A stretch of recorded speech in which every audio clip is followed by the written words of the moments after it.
Inside the magical realm, a world that was blessed by the gods and protected by the dragons, there was an existence that defied the natural order of the universe, a brain-dead moron called Mash. Throughout his life, he had lived with his father in isolation. But while he was enjoying his peace, Mash broke through the door, apologizing because he forgot whether to push or pull it open. However, he promised that he would fix it, but began smashing the door back, and after pounding it in and out repeatedly, the entire door broke apart. Although Roger had grown used to how useless his son was, he continued to take care of him, without ever revealing to Mash that he was the only one unable to use magic. This was why all of Mash's training was physical, and before Roger left the house, he reminded him once again that he must never venture into the city. So Mash promised that he won't. Well, that was all bullshit. Today was the release of the Goblin Cream Puff, and he wasn't going to live without it. But as he walked around the city and saw everyone using magic, he knew that he could do all of their tricks with his hands. As he reached the bakery, the smell of the cream puffs made him excited, but when he tried paying for his order, all of the coins were bent in half. The baker wondered how that was humanly possible, but Mash took the coins back to fix them, snapping the steel back in place, and the man screamed at what he just witnessed. After handing him his cream puffs, a gust of wind blew his hat off, revealing Mash's face. In that moment, everyone grew afraid of him, as he was the only one without a mark. Meanwhile, a police officer was torturing a disgusting criminal after reading about this year's Divine Visionary, a title granted to the greatest magic users in the realm. Just then, his phone rang, alerting him that there was an unmarked child walking around. While Mash continued wondering why his grandfather never allowed him to leave their cabin, he bumped into this fat-ass dickhead, who threatened to arrest him before throwing his cream puff away. As he kept screaming about his uniform being ruined, Mash used his Giga Chad muscles to rip his shirt off, apologizing and promising to wash his clothes for him. However, Brad Coleman appeared in that moment, realizing that Mash must have been the unmarked child walking around. But before he could question him, Roger stole him away. And as soon as he was gone, Brad realized that this was his chance to finally earn a promotion, casting a magical bird to tail them into the forest. Back inside their cabin, Roger began yelling at Mash for sneaking off, but seeing how broken up he was about it, he decided to only punish him by repeating his morning routine. After Mash agreed and gave him the cream puffs as a gift, he began walking through the door.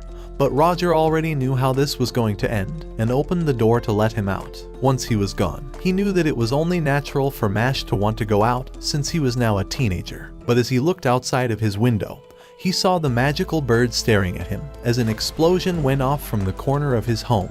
After the dust settled, Brad appeared with his subordinates, wondering where Mash went off to. In the forest, a squirrel felt something was off, and saw Mash playing around with the weights like it's a toy. Although it never knew what weights were, the poor squirrel knew that this creature was the scariest beast in the forest. After finishing his workout in 5 minutes, he forgot if he was supposed to pull or push his door open. But before he would destroy it, he heard Brad's voice from inside, telling Roger that his job was to rid this world from the inferior magicless demons. After all, magic was a gift from the gods, so as he threw Roger away, he told him that his son rejected God's blessings, but promised to spare him if he revealed Mash's location. Even so, Roger would never allow them to know where Mash was, because throughout his life, his family had disowned him for being a failure at using magic, and all of his bosses fired him for being useless. His life would never change, and he ended up on a cliff where he was about to passionately hug the ground. But as he was about to, he heard the voice of an annoying kid crying in the back.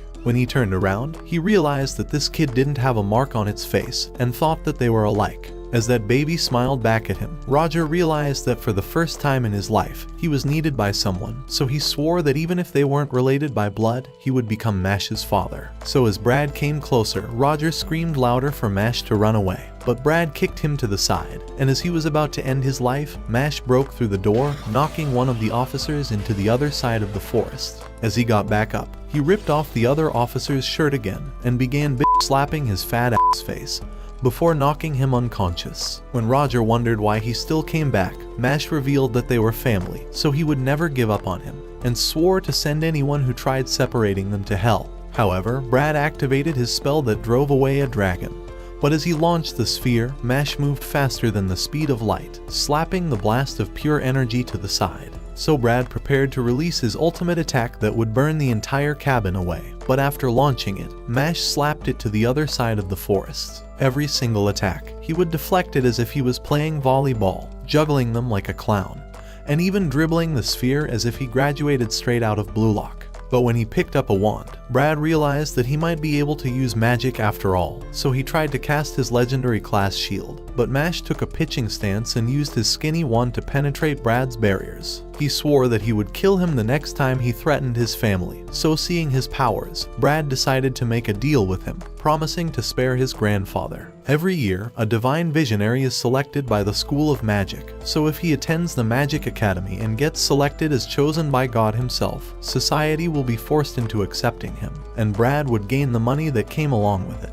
But if he were to reject, society would continue trying to kill him and his father, so Mash accepted the deal, swearing that if the world wouldn't allow him to live in peace with his father, then he would crush the world itself with his fist. The following day at the Easton Magic Academy, Mash had entered the application exam with a fake mark on his face, and as Lucci recognized some of the worthless ugly applicants, he began hearing the banging of metal, until he saw Mash destroying world records instead of preparing for the exam. However, he thought he must have been imagining it, but then saw him doing the invisible chair, and wondered what the fuck was up with the mentally ill morons behind him. Even so, he thought it would be easy to expel him, so he unleashed his flames to appear before the students, and all of them thought he must be extremely powerful.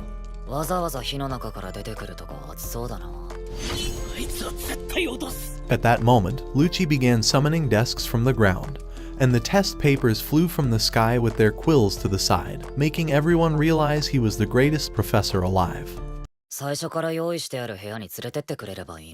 That's not ridiculous. That's not ridiculous to say that. The exam began, but as everyone realized that the words were squirming around, Lucci revealed that their first test was to dispel the curse on the paper, making Roger and Brad wonder how they ever came up with this brain-dead plan.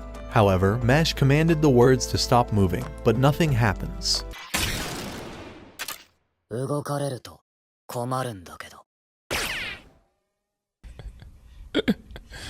Sensational. Being the first person to complete the test, Lucci realized it was perfect, so Mash went on to pass the rest of the tests by running on water and even levitating the rock with his fingers. Thinking that Mash was mocking him, Lucci decided to unleash a maze from the ground, with mythical deadly monsters and a 30-minute time limit to reach the end. Mash thought this would be easy, but the hot love interest decided to enter. She begged him to help her because she would give him some top as a reward. The mushroom head decided to take her along, but she tripped on a rock and fell on her worthless face, and a bunch of goblins appeared and were about to turn this show into Goblin Slayer. Before long, he realized this useless bitch was slowing him down, so as he tried running away, she cast a spell to lock him up, revealing that she had a reason to keep him away from reaching the end. However, Mash used his Gigachad muscles to break through the chains and sprinted away. But as Lemon was shocked with his powers, a massive deity appeared, asking her what has 4 legs in the morning, 2 legs in the afternoon, and 3 legs at night. However, Lemon had no idea what the answer was, so as she was screaming for help before being killed, she realized that no one would help her since she was the one deceiving others. But as she apologized to the mushroom head, Mash dashed back, saying that a creature like that didn't exist, before eliminating the deity. When she asked him why he came back,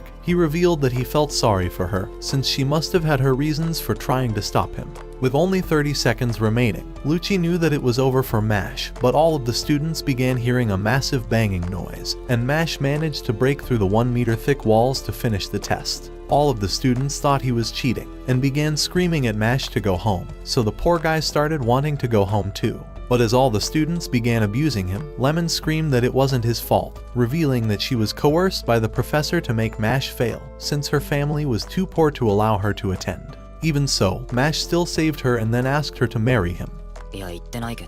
She kept saying that he wanted to mash her juices out, but Mash wondered when he ever came up with any of that. However, Lucci confessed that he was trying to make Mash fail, since he was the examiner after all, and unleashed his ultimate spell, promising to kill both of them off. Roger and Brad wondered how he managed to break the wand.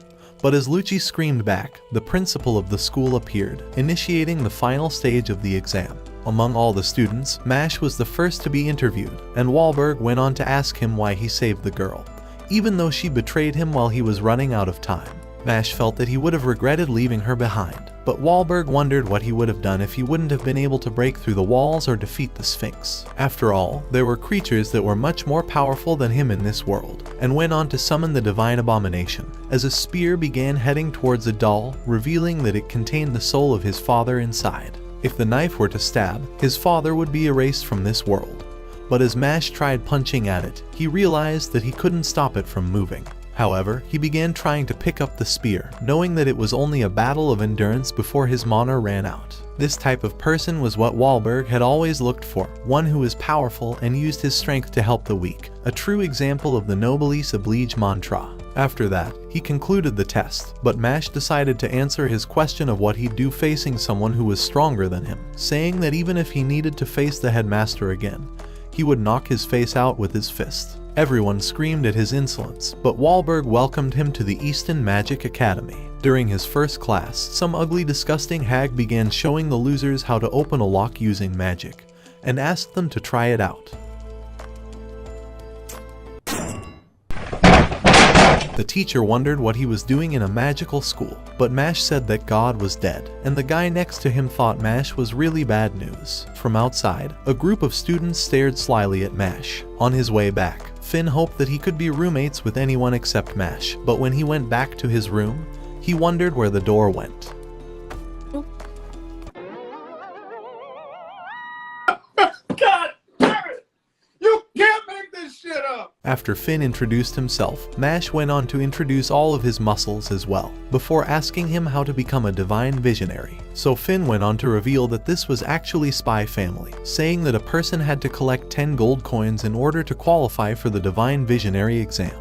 But Mash's brain had already been fried by all the information. However, he was glad that Finn was a great guy, and handed him a cream puff to celebrate their new friendship. A few weeks later, Mash had a broomstick challenge coming up, so he asked Finn if he could borrow his broomstick, because instead of buying a broomstick, the bonehead bought a burdock accidentally. During class, the teacher introduces everyone to their objective of the day, and everyone begins calling forth their broomstick to start flying. Mash looks at his broomstick and commands it to fly. It doesn't listen, so he continues commanding it to fly. A kid comes up and asks him how he isn't even able to fly a broomstick. So Mash strikes the ground with his foot to make the broomstick fly and then commands it to fly.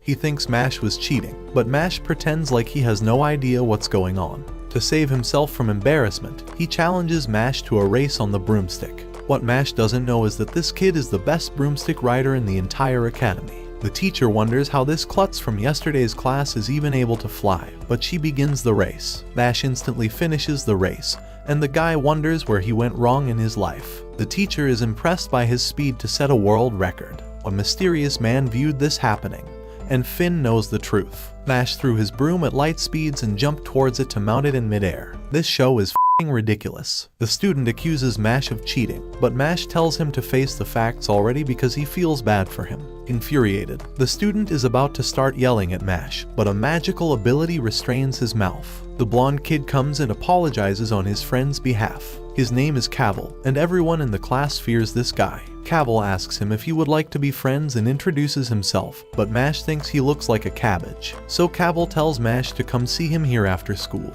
Outside of class, Cavil beats up his friend for embarrassing him and not following orders, but at least he found a fun toy. While walking with Finn, Mash asks him who this Cavil is and why everyone is afraid of him. Finn reveals that his father is inside the Bureau of Magic, the most important entity in this world. Mash of course knew all about it, and Finn goes on to reveal that Cavil has close tied with the vice principal, so they will expel him if he defies Cavil. After school, Mash prepares cream puffs while wearing a pink apron because he's a Giga Chad.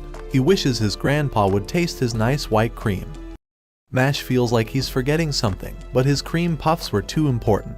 The next day in class, Mash's notebook is all torn and Cavil's lackeys laugh at him. Cavil approaches him and asks him why he didn't show up yesterday. Cavil reveals he's heard that Mash wants to become a divine visionary and promises to put a good word in for him. His only condition is to follow his orders, so Mash goes on to do every single thing that Cavil requests of him, and Finn notices. Still, his notebooks continue being torn up, and Mash asks Finn for his notebooks. Finn tries to reject, but Mash instantly teleports and takes his notebook and calls him a lifesaver. He hands him some cream puffs as a thank you, and then goes on to say that he's real glad to have a great guy like Finn as his friend. Mash continues obeying all of Cavil's orders, so Cavil pours water right in front of him and asks him to clean it up. Mash considers the situation and decides to clean it up anyway. After a while, he is impressed by how well he cleaned it. While getting up, Finn's notebook drops from his coat. Cavil says he's getting bored of textbooks, so he commands Finn to burn Mash's clothes. Finn apologizes because he can't do this anymore, begging Cavil to end this. Cavil uses his magical abilities to restrain him, and makes him get on his knees to apologize. Mash walks to give Finn his notebook back, but then what he sees before him shocks him. Mash walks toward Finn and asks him if he's okay. Finn tells him that he's alright but begins crying, saying that he was the one who's been ruining his notebooks this entire time. He's been too scared to disobey, but when he heard him saying that he's been a great friend, he couldn't handle it anymore. He just wanted to apologize to Mash, and Cavil wishes he would have gotten such a sincere apology. Afterward, he reveals that he's going to dine with the vice principal and tells Mash to ditch this lackey before he misses his chance. Mash walks towards Cavil, grabbing his hair and smashing his head into the ground, knocking him unconscious. Cavil's friends are shocked, and Mash doesn't care if he's expelled. He then realizes that he does care if he's expelled. The vice principal appears, telling him that he witnessed this entire incident. It was a violent attack and both Mash and Finn will have to deal with the consequences. And since they're of different status, they will also have a different treatment. He will enlighten the idiots, but Mash rushes forward and gives him a fierce roundhouse kick. The vice principal vows to expel Mash right at this instant, and uses his magic wand. But Mash shoves his face with dirt. He goes on to dig the ground behind him, carrying him and tossing him into the pit, and begins burying him. If he can expel Mash at any time, then Mash can also bury whenever he wants. Even if he throws Mash in prison or cuts his body, he will crawl and bury him. Later on, Mash is summoned before the headmaster. He has an order to expel him from the Bureau of Magic, the highest legal authority in this world. Divine visionaries are the ones running this bureau, which means Mash has done something unforgivable. But after only 20 seconds of explanation, Mash passes out from information overload. The headmaster tries to wake him up and tells him to just do well in his classes to get as many coins as possible. At the same time, the headmaster promises that he will do everything to protect him from the Bureau of Magic. There is one more problem that Mash will inevitably have to face, but the headmaster is confident that Mash will be able to overcome it. This was the way the vice principal and Cavil were destroyed. But Mash became recognized by everyone at the academy. The next day, Mash walks with Finn while teaching him how to create a cream puff. A guy comes up and asks him if he would like to have a duelo so they can burn in this fire that we call life. What the f is up with these nutcases? His name is Tom, and all the girls go crazy over him. However, they think Mash has a mushroom haircut and make fun of his looks. Mash wonders what this guy has been smoking, so the guy reveals that they will be competing using their broomsticks like this is Harry Potter or some shit. Tom grabs Mash, telling him that they're counting on him to be at the game tomorrow. He tells him to shoot for the stars, because even if he misses, he'll land among his dreams. Mash realizes he's found someone denser than him. At the match the next day, Mash tries to tell them that he can't ride a broomstick. The match begins and everyone begins flying around to pass the ball. However, everyone in the stands realizes that Mash isn't flying, and begin throwing stuff at him and telling him to go home. Mash also wants to go home. The crowd begins thinking that the match is rigged while Mash stands on the ground. The captain approaches Mash. I swear this dude is a nutcase. The captain tells Mash that he swore to be number one, but Mash didn't. The captain tells him to quit being lazy, but Mash says he's not. He tells him to remember the mighty bamboo because it can survive any climate, and Mash right now is lacking the bamboo. Mash doesn't know what this guy is taking, but he sure wants some of it. He tried to explain the rules one more time, and tells him they're basically playing a Harry Potter game. The enemy team is almost 40 points ahead of them, and he hands Mash the broom, telling him that bamboos that can't fly are just shoots. Tom's single objective is to put everything he has into this match, which is why he recruited Mash. He heads back out to and encouraged Mash to start playing, but an opponent directly flies into Tom and knocks him off, claiming it was just an accident. They continue scoring while Tom is knocked out, and Tom thinks he might have broke a bone. Tom asks where their sportsmanship went, but the guy replies that he only cares about winning and calls them wusses. With the huge lead they have against them, Tom thinks this situation is pathetic, but wants Mash to know one thing. Winning doesn't matter, it's whether he gives it his all. The enemy team has a 50 points lead against Mash's team, but Mash picks up his broomstick and strengthens his grip. He launches towards the sky in an epic leap, and to everyone's surprise, he appears to be flying.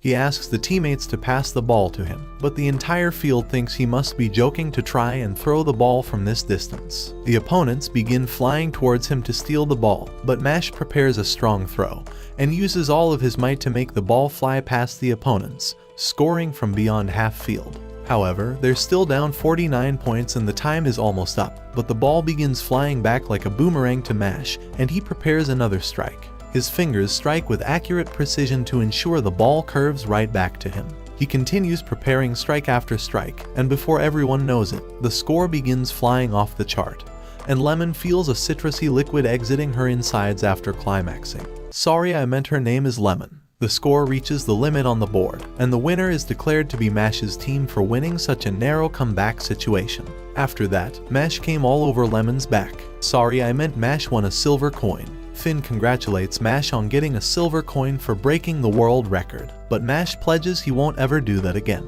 Tom approaches Mash with the most intense anger and hugs him for turning into one great bamboo. Mash still hasn't learned what type of magic is enhancing the bamboo this dude takes, but he still wants some of it. During that night, the news praises Mash for being the lead scorer in the match's world record win, and the reader remembers Mash from the entrance exams. He opens his pendant, promising that Mash will be the next one he takes. The next day, Tom has taken another hit of his magical bamboo, and tells Mash to glisten more in the fire we call life. Lemon thinks he's been struggling in his classes, so she can teach him some anatomy after class and give him a hands-on lesson. What do you mean by that? Finn wishes he could be getting some attention from Lemon, but she tells Mash that she's enchanted her tongue with extra saliva. Sorry, I meant citrus-secreting substances because she's a lemon. She goes on to say that she can use her 2 giant melons to destroy his creature of the dark. Sorry, I meant.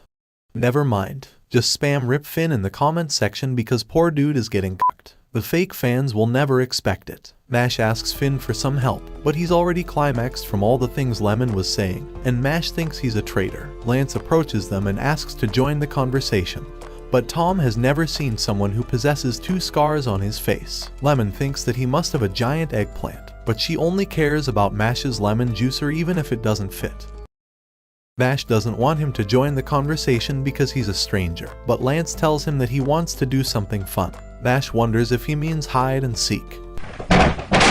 Lance takes out an ancient bottle, and it instantly sucks Mash's friends inside, shrinking and trapping them. Lemon is worried for being trapped with 2 guys who will squeeze all her citrus out. Lance turns away, saying to meet in the forest if he wants to see his friends again. Deep inside the forest, Mash faces off with Lance and asks him why he's done this. He reveals the silver coins, and tells him that they will gamble for them, and Tom is worried about the 2 lines on his face. In this world, the majority of people have a single line to indicate they can use magic, but about 1 in 100,000 people have a double line, and they're considered chosen by magic itself. Meanwhile, Finn is losing his mind for being in a closed space with Lemon. Mash tells him to hurry up and get on with it, and Lance takes out his wand. He begins by casting a spell towards the ground, creating numerous circles to change the structure of the field. Mash's grandpa is worried about Mash, but Brad is worried about his profits. They hear an explosion in the distance, and the entire cliff explodes before them. Mash thinks flashy performances are unnecessary and launches towards Lance. However, Lance uses his gravity spell once more and crushes Mash to the ground. He continues strengthening the gravity spell, telling Mash that scum like him can spend their entire life rolling in the ground. Mash tries to stand up, but Lance says it's futile to get up. However, Mash strikes his fist in the ground and says he can do more than enough without standing.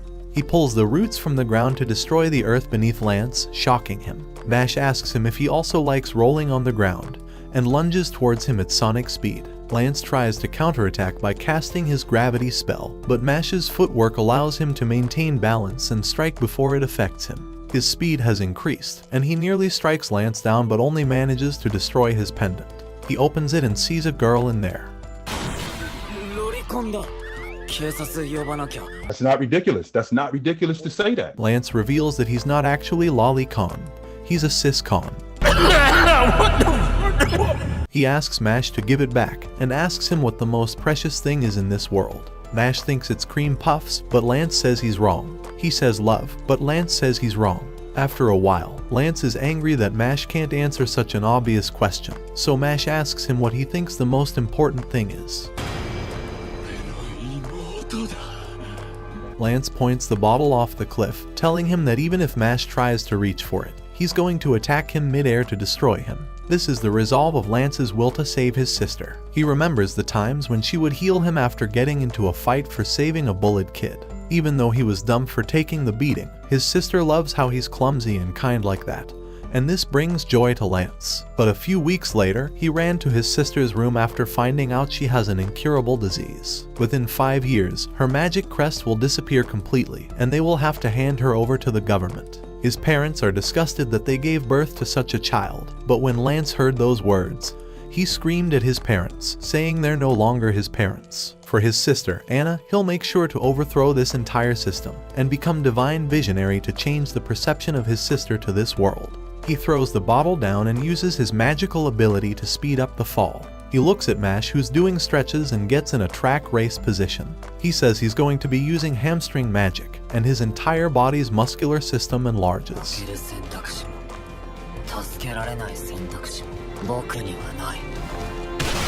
Before he could even find where Mash disappeared off to, Mash appears behind him. However, Mash tells him to stop this because he believes Lance is actually a good guy. The bottle was empty after all, and Mash dashes to search Lance and takes the actual bottle. Lance wonders why Mash would give up the opportunity to win silver coins, but Mash says he's too clumsy to make rational decisions about everything. Hearing those words reminds him of the stuff his sister had told him, and Lance feels absolutely defeated. He walks off and honors his bet, giving Mash his second silver coin. Mash wonders what might have happened if he won, but Finn thanks him for saving him.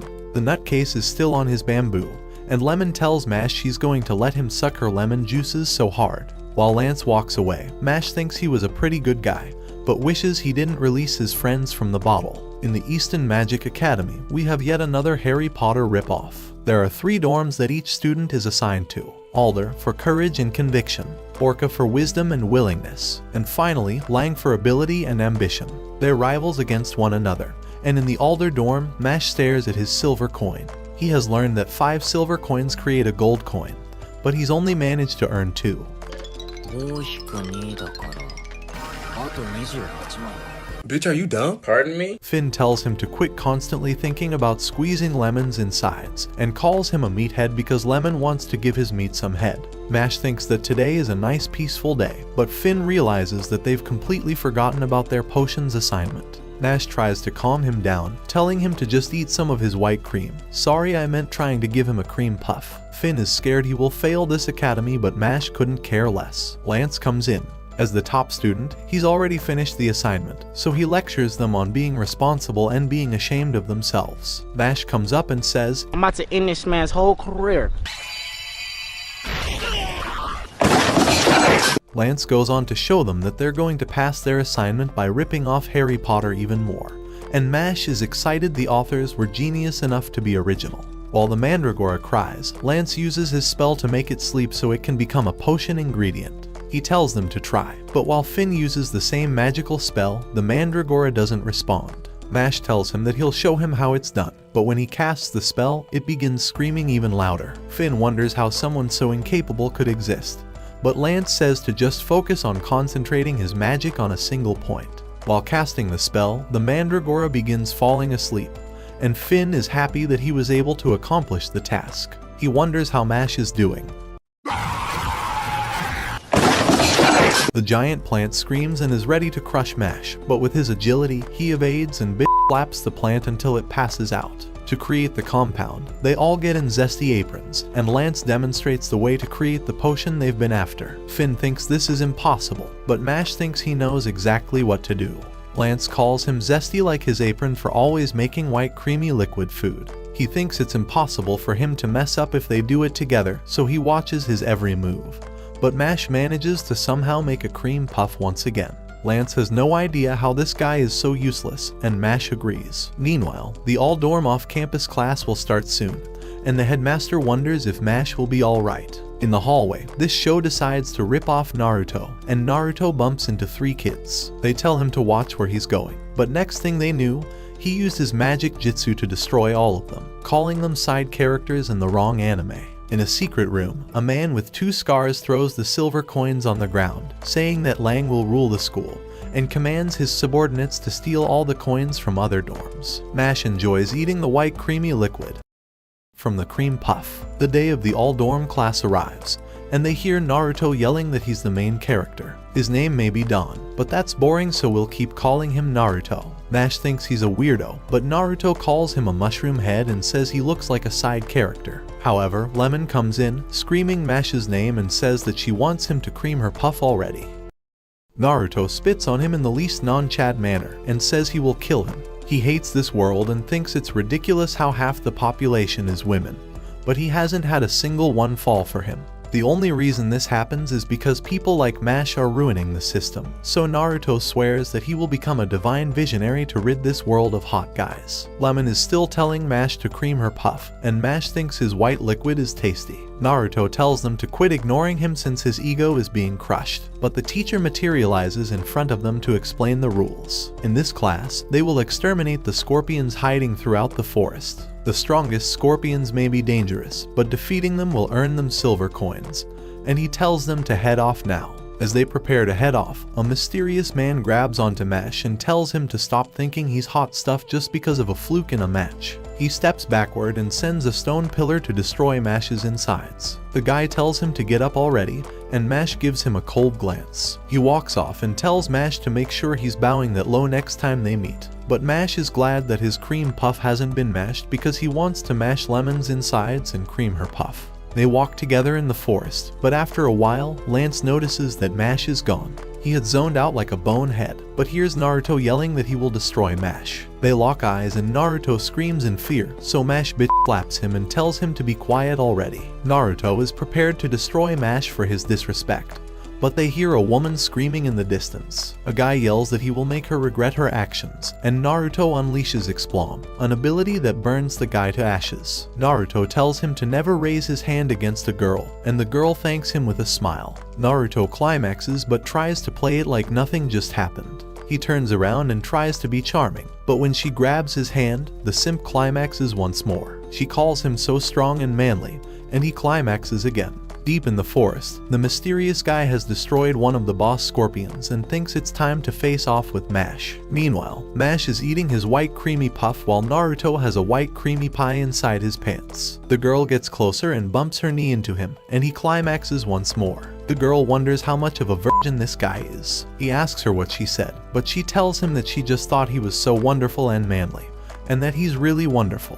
He climaxes again, but the post-nut clarity of this one sends him to a different dimension. He begins banging his head on the ground, and the girl is glad that her magic spell is working just as intended. Now she will take care of the mushroom head, but when she approaches him, Mash doesn't flinch even a little. He may be into Lemon, but Mash is zesty, so she tries to strengthen her magic even more and uses the trifecta of sound, sight, and touch to make Mash fall for her. However, he tells her he's in love with cream puffs, and the girl wonders how this man isn't falling for her. Naruto's hormones have recovered, and he asks her why she appears to be sad.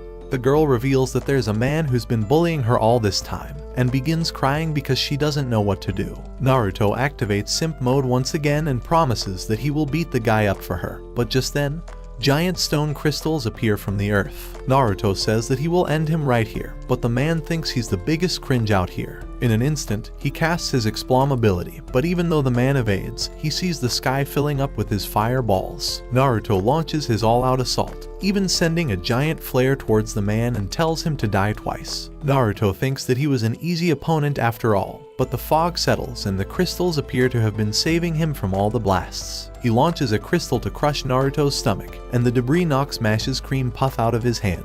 Naruto is enraged, and Mash is about to absolutely annihilate the man in front of him. Naruto faces off against Silva, but wonders how he's going to endure Silva's magical abilities. He thinks the mushroom head is going to be useless in this battle, but Silva calls him a letdown. However, he's willing to offer him a chance. If he can endure just 5 hits of his magic, he'll leave the girl alone, and will even go as far as betting a silver coin. Naruto hesitates, but accepts the challenge. The girl is worried that he's going to have a serious injury, but Naruto thinks he's climaxed to her 5 times already, so it's only fair that he takes 5 blows. Silva tells him that he's not the only one, because he's also challenging Mushroom Head, but Naruto says that Mash has nothing to do with it, and decides to take all of the blows for Mash as well. Naruto gets in position to take the blows, but after just a single Iron Fist, he's already coughing up blood. As Silva taunts him to give up already, Naruto holds his ground and Silva continues striking him down until he's been hit a total of 9 times. His consciousness begins to fade, but he's determined to not give up.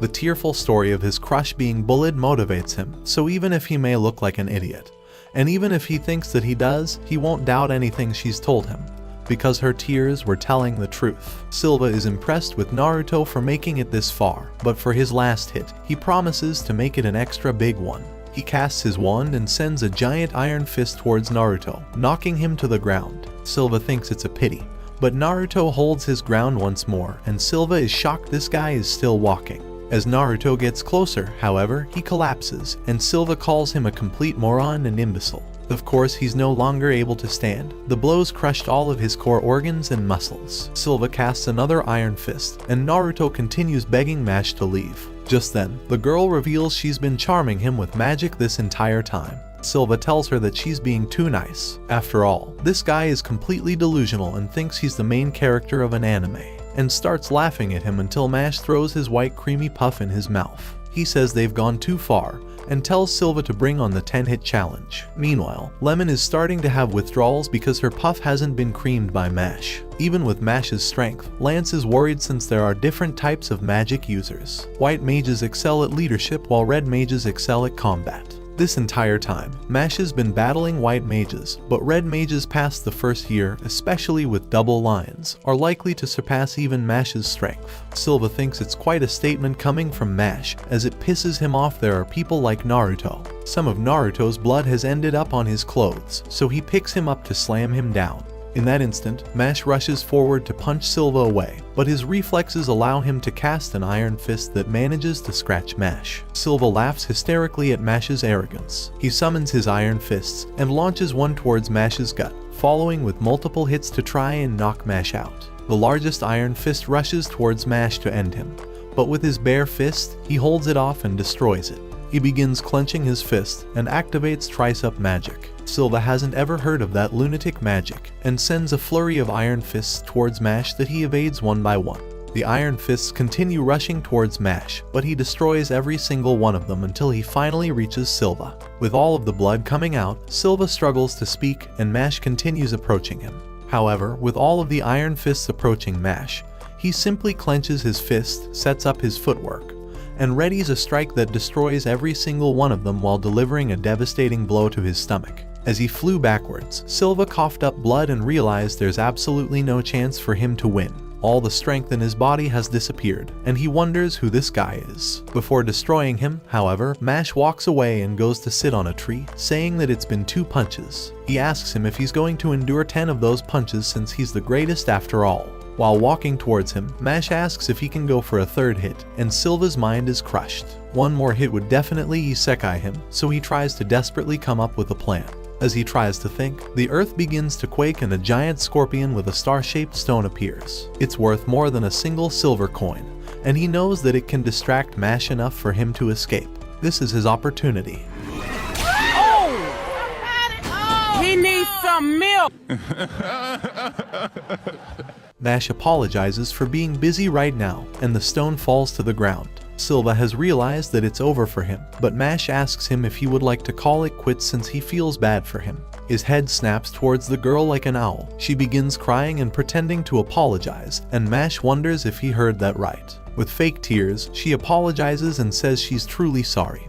But Mash comes and hugs her from behind, telling her that it's alright, because he believes equal rights mean equal fights. And I bet my bars hit you out of sight, but not as hard as Naruto beating his meat to Lemon at night.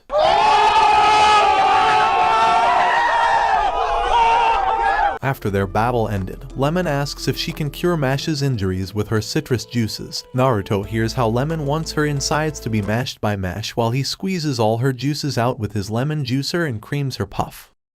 What the fuck is this show? He sees how much she cares about him and remembers his crush calling him a cringe. Mash has noticed how down Naruto looks and Lemon approaches him, asking him if he's okay. The simp climaxes yet again, and Lemon thinks he's weird and screams for help. Naruto apologizes to Mash for getting him caught up with his problems, but Mash says it's not like him. Naruto tells him to shut his mouth and give him a break because he tried so hard to squeeze those words out of his mouth. Mash says that the only thing he's going to break is Lemon's back while squeezing his white creamy puff onto her. Lance has discovered that they were targeted this entire time. He's overheard that Lang is hunting for coins and are mainly targeting Mash's dorm. They're a dorm made up of the highest elite students who strive to make sure no one else will become a divine visionary. It's starting, the great war for the coins against the dorms, the Mago Lupus. Mash thinks the Mago Lupus sounds like an arc he could have created back when he was 12. In his pocket, a golden light glows, and Mash takes it out to see that he's finally got a golden coin. Naruto wishes he was that successful, and Mash shines it brighter in his eyes. This is the first time Mash has heard about the different dorms, but then remembers how much more they ripped off Harry Potter. The teacher had instructed everyone to touch the skeleton so it can select a dorm for them. The skeleton has never made a mistake in selecting the right dorm for a student. Next was Mash's turn and he grabbed onto the skeleton. However, all of his thoughts were filled with cream puffs. Mash apologizes for squeezing his bones so hard. I beg your pardon? The skeleton wonders how such a guy can only be thinking about cream puffs and nothing else, especially with that ugly mushroom head. This is the first time in several centuries that he's been stumped, so he tries investigating him once more. But cream puffs are the only thing in his mind. The skeleton decides to recite the recipe for cream puffs from ChatGPT and arrives at the statement that cream puff lovers go to Alder. This was how they ripped off Harry Potter, and the guys realized that Mash was the weirdo this entire time. Lance explains that Lang's elite are a group of 7 of the most distinguished students in the world. Now that Mash has a gold coin, he needs to be extra careful in keeping his distance from Lang and not getting lost. Mash promises that he will. Well, that was all bullshit. Mash is lost in school while he walks around, but stumbles on the Lang dorm. He wonders if he should push or pull the door open, and this difficult decision troubles him. Inside the room, Silva begs for forgiveness from Lord Abel. However, not only was he defeated, but he even lost a silver coin, so he begs for a second chance. Abel says he never gave him a chance since he didn't expect anything out of him. Humans worthy of turning this world around must be chosen individuals, he states. He's collecting coins to create a world free of impurities, and Silva's body begins transforming. Silva's body walks and stands next to the rest of the dolls. Abel tells his mother that he's going to create a world free of impurities. Mash breaks the door and walks in, asking the man if he knows that he's talking to a doll. The Lang leader remembers that Mash is the first-year student with the gold coin, and asks him why he wants to become a divine visionary. Mash's only wish is to live peacefully with his parents, and Abel finds that admirable. However, he calls him misguided and says he lacks the metal necessary to be a deity-like being, but will allow him to leave peacefully in exchange for his gold coin. Mash rejects his request, but Abel tells him he has no right to refuse, sending one of the puppets towards Mash. With his superior agility, Mash strikes the doll down and rips the control threads, freeing Silva from the inside. He tells Abel that it wasn't much of a challenge, but a bigger puppet grabs onto Mash. The strength of the puppet makes him wonder if it's been pumping iron. But the doll takes the coin from his jacket and tosses it to Abel. Afterward, it smashes Mash against the pillar, and Abel thanks him for his cooperation. Mash stands up, telling Abel that he's not much of a challenge and nearly stomps Silva to death. Realizing he's unconscious, he decides to take him to the nurse's office instead of worrying about the coin, and promises that he will never lose against him. All of the Lang members are shocked, and Mash exits the room like a Giga Chad. Abel wonders why he's so overconfident, and feels like something was off. He notices one of the puppets was missing a button, and in his hand, he's holding the button instead of the coin. Strawberry Lemon realizes she witnessed the impossible. In an instant, the puppet had flung the coin, but Mash bit off the button and sent it flying with such precision that it hit the coin back in midair, and allowed him to suck it back into his lungs, leaving Abel in shock. Back at the nurse's office, Silva wakes up and is shocked that he's a human again, but sees Mash crunching and wonders what this nutcase is doing. He asks Mash why he saved a person who was supposed to be his enemy. Mash gets up and tries speaking, but nearly bites his tongue off, so he decides to leave and save himself the embarrassment. Inside Mash's dorm, Lance and Naruto are having a staring contest. Lance asks him why he went from Naruto to Narusimp with his new hairstyle, and Naruto says that he got this makeover to squeeze Lemon's juice out, and tells him to get out of his room. Finn reminds them that they're in his room, and Naruto starts breakdancing. Lance tells him that he hates ugly asses like him and wants to eradicate him. Naruto accepts the challenge, and they're ready to destroy poor Finn's room. Sensational. Naruto takes out a gift for Finn since it's his first time visiting, and he sees that his gift is a lemon-flavored tea, and thinks this dude's messed up in the head. Naruto wishes he had a girlfriend while Mash eats his lemon cream puff. Lance tells him to stop thinking about devouring Lemon, and Finn wonders why he has to deal with these three morons. Lemon pops in and sees four men and begs them not to run a train on her. She takes them to the magic scale and shows them that Lang's dorm has 15 coins while the other dorms only have 1. They've been stealing coins since the beginning of the year, and because of their blood purist exclusionary ideology, they're going to create the most evil divine visionary. Naruto thinks that he loves Lemon's sour flavor instead of a sweet orange. Lemon begs Mash to cream her puff already, and Naruto screams in anger. Mash, Lance, and Naruto promise to bring them down, and the 5 Power Rangers have assembled. Inside the owl farm, Mash wonders why his mushroom head ended up here. The principal needed to reprimand him for God knows what, so now the owls think his dumbass hair is their nest. Lance appears and tells Mash that he'll be accompanying him in case Lang decides to tail him. In the forest, 2 of the Lang lackeys walk together. One of them says that once time passes, it never returns. Well, no f***ing shit. Mash continued trying to clean the hut, but the owls kept messing with his head. From underneath Mash, a water puddle formed and a giant shuriken nearly slashed Lance's head off. It's the Lang lackeys, and they introduce themselves as the Magalupus's 6th Fang, Allor, and the 7th Fang, Answer. They're here to battle for the gold coins, but poor Mash is about to drown since he's never swam before in his life. Allor transforms into a shark and dives inside the puddle, and Answer says that he will tell Lance something important. In a fight, there is always a winner and a loser. Lance wonders why his school is filled with morons who are constantly taking the mighty bamboo. Answer launches his shuriken towards Lance, and as he's about to retaliate with his magic weapon, he notices one of the owls in his way. His hesitation causes him to be slashed, so he tries to attack once more, but remembers his sister will be angry with him if he hurts the poor owls. The Siscon's been smitten, and Answer releases 2 of his giant shurikens towards Lance. Seeing their trajectory would harm the owls, he decides to take the blow head on. Lance struggles to think of a way to win this fight and activates his Gravile, but his magic is so weak that only a shovel falls. Answer thinks he's had enough of dealing with the weak, so he launches his shuriken triple towards Lance. In the last moment, however, he notices something is off and sees that the owls are in one spot. Lance activates his Gravile, crushing his shurikens in an instant. When he first casted the spell, he intentionally targeted the shovel to open the owl's feed and lure them all to a single spot. Answer's anger grows with Lance's mocking actions, so he launches his ultimate shuriken, but Lance activates his Gravile, crushing him and destroying his shuriken. Answer wonders how a double liner has an overwhelming difference in power, but Lance goes on to reveal his secret behind his ultimate strength. He's going to tell him something important. To save his sister, his determination will destroy any opponent in his way. He is the ultimate Siscon. Inside the sea field, Allor is ready to hunt Mash, but a torpedo rushes past him, and he wonders what he just witnessed. He looks around and sees Mash flashing right next to him and wonders how he's swimming. Mash comes by and says he can swim better than he thought, so he's grateful to the shark for teaching him how to swim. Realizing Mash is faster than any shark on this planet, he casts his ultimate ability, Sea Shark Evolution, and thinks nobody can stop him in this form. However, Mash begins stroking deep into the shark's insides to penetrate him.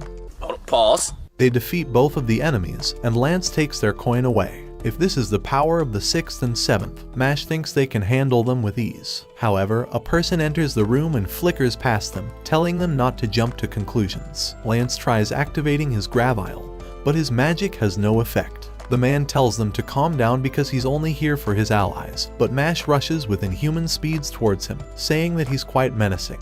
Their opponent flashes before Mash's punch can land, and apologizes for seeming menacing. He takes his allies and tells them that they will meet again soon, bidding them a good day. Mash realizes this is going to be harder than they thought. The man's mask crushes, and he realizes that Mash's speed without magic indicates one thing. They have the same type. The mysterious second Fang faced off against the master of the Orcas, but after he activated his ultimate ability, the second Fang finished him off with ease, and his body was transformed into a doll to patrol the school.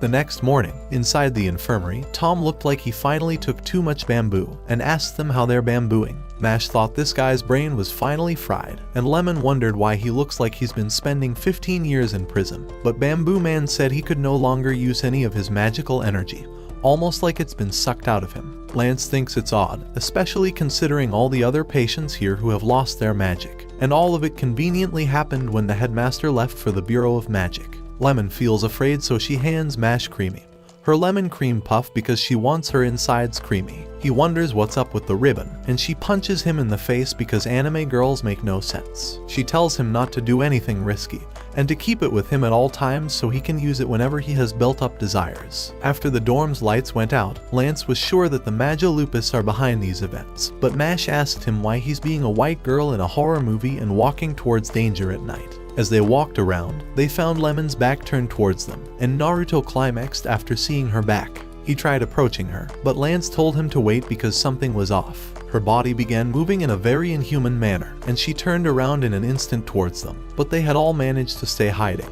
Naruto thinks this is the worst possible scenario, because he just climaxed even though she didn't have eyes. Stop it. Get some help. Finn sees that she's walking somewhere, but they eventually make it to a dead end. Finn hears a creaking and wonders if the rest heard it, but Naruto tells him to quit being ridiculous. He hears it again, and Naruto also hears it. They hug onto Mash for protection, but Lance tells them to calm down because it's just a spell. Using his disclose ability, he uncovers the secret door hidden underneath them, but says the magic sealing this door is far beyond his abilities. Naruto uses his machine gun Explom to destroy the door, but without a single scratch left on it, he loses hope. Mash is out for another Giga Chad move to break this show's logic. With the armor suit he brought, he bangs on the floor to knock the door up, and places the sword against the armor to create a lever. He then smashes his foot towards the bone of the sword, launching the door into the sky and destroying all of the ceilings. Lance says Lemon is inside, but hearing that makes Naruto climax, because he wants to know what Lemon's insides are like. Mash stares at the creamy she created for him, remembering her asking him not to do anything risky, but he apologizes, thinking that he will have to break his promise. As they walk deeper into the lair, he thinks this is definitely another Harry Potter ripoff, but Naruto tells him to stop single-handedly ruining this show, causing Mash to get really bummed out. As they walk deeper, Lance realizes that there was a reason for Lang choosing this hideout, and they eventually make it into an arena. A man materializes in front of them, and tells them that this is an ancient dueling field. He's here at the Third Fang's request to eradicate intruders like them, and provokes them to challenge him for their coins. Lance is ready to face him off, but Naruto wants to take care of it. He hates good-looking guys, and the guys cheer him on. Naruto asks him if he has a fan club, and after he says that he does, Mash knows that there's a jealous rant incoming. Naruto begins screaming that he'll end him, and the guys are glad that their assumptions were right. The man asks Naruto if he's jealous of his attractiveness, and Naruto screams that he is. Hearing his dumbass screaming, he realizes that Naruto lacks both brains and attractiveness,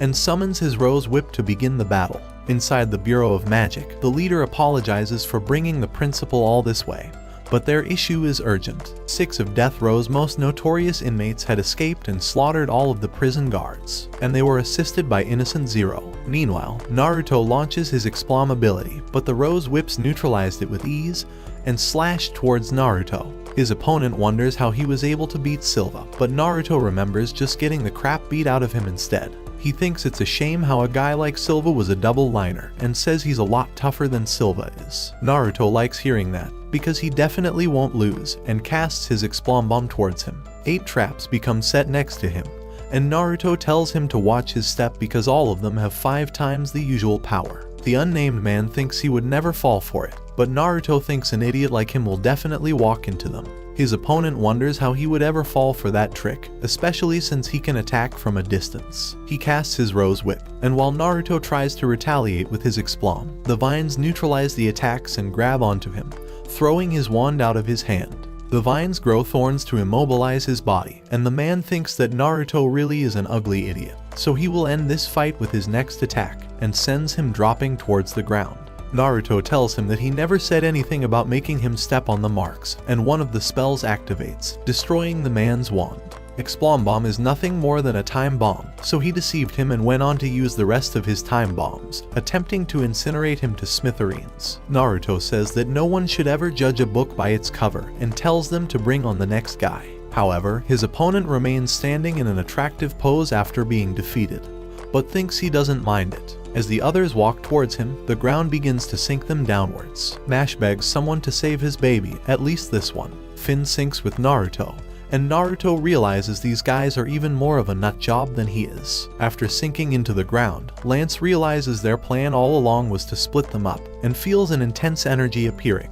The man tells Lance that being scummy is inexcusable, and introduces himself as the third Fang of Majo Lupus, Worth Mattel. Naruto and Finn land in their location, and Finn runs to latch onto Naruto for protection. Strawberry Lemon thinks this fight is going to be easy and introduces herself as the fifth Fang, Love Cute, while the fourth Fang introduces himself as Milo Genius. Finn thinks they're done for and thanks his parents for bringing him into this world. Naruto tells him not to give up before the match has even started, because he will definitely destroy any girl who pretends to be an off-brand lemon. Nash falls onto the ground and wonders where everyone has gone off to. Torches begin to light up the hallway, and Mash recognizes him from the other day. The man apologizes for not introducing himself. He is the second Fang, Abyss Razor, and hopes that Mash will remember him. The way Mash moved that day was impressive, and he noticed that he was unable to use magic. Mash stutters and says that it's not necessarily true, but the guy tells him not to worry, because just like him, he is a person who is abhorred by this world. Even though Mash has his reasons for being here, Abyss also has his reasons for fighting. Mash tells him that he will beat the stuffing out of him with everything he's got. This was the beginning of their off-brand tournament arc. Mash prepares to face off against Abyss Razor and leaps towards him to deliver a spinning kick, knocking his opponent backwards. The second Fang dashes towards him and in an instant cuts his shoulder, saying that Mash can never win. He activates his Accelerate's ability and dashes towards Mash at blinding speeds, wounding his body numerous times. Their difference in speed is incomparable, and Abyss promises that he will never go easy on him. However, Mash says none of it matters, none of it. Abyss realizes that Mash is the type to live in peace with his family, and finds that idea revolting. They're similar in that aspect, but he thinks that Mash has been blessed with whoever has been around him, so he will use it against him. Inside a magical prison, he shows Lemon's magic being drained. In about 30 minutes, all of her magic will be drained, and she will lose the mark on her face. He wonders if it'll make Mash happy to have someone just like him, but Mash promises that he will rip his mask to pieces after hearing that.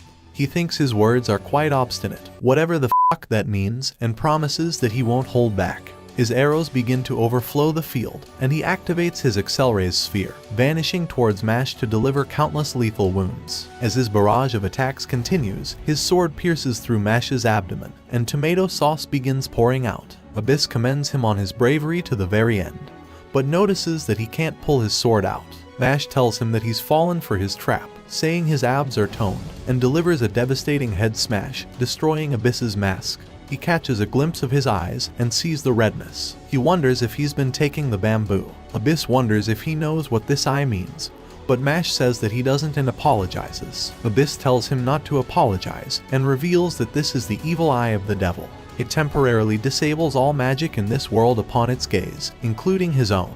Mash gets bummed out because his special ability has no effect on him, but Abyss says it's okay. Throughout his whole life, he's been feared by everyone, including his own parents, but thinks that someone as blessed as Mash wouldn't understand. He activates his ultimate ability, Accelerate's second, and the arrows begin to cast a special sphere around Mash, a force field. This type of power is reserved only for the double-line magic users. It is called the second. An arrow is cast towards Mash, and Abyss flickers towards him. Without even being able to complete his motion, Abyss gouges Mash's body 7 times. In this force field, everyone's speed is decreased, and it is bestowed upon Abyss. So with his speed, he begins penetrating Mash's body with his hard sword, and promises that he will finish soon. As he prepares to finally finish Mash off, Mash strengthens his footing and sends his fist towards the ground, crushing the earth around him. Even with his strength, Abyss thinks this attack is futile, but Mash lunges towards him and destroys his sword. This must have been his plan all along, Abyss realizes as he split the floor to narrow his movements. Before he could pull back to regain his balance, Mash prevents him from moving with his foot and begins to activate full muscle magic. Hurricane Rush. With all of his speed, he throws a punch towards Abyss's abdomen, shattering his force field. With his speed restored, he sprints and launches towards Abyss, kicking him with his glute magic, sending him flying away. Mash sprints towards his enemy, but Abyss activates his acceleres and rushes towards Mash with his broken sword. But after they make contact, Mash holds the sword with his bare hand and activates forearm magic to kick him into the wall. He activates hamstring magic to kick him away, and then engages his pectorales to punch him towards the floor. As Abyss flies backwards, he kicks him with his ellipsos, and for his final attack, he activates his erector spine attack and suplexes Abyss to the ground.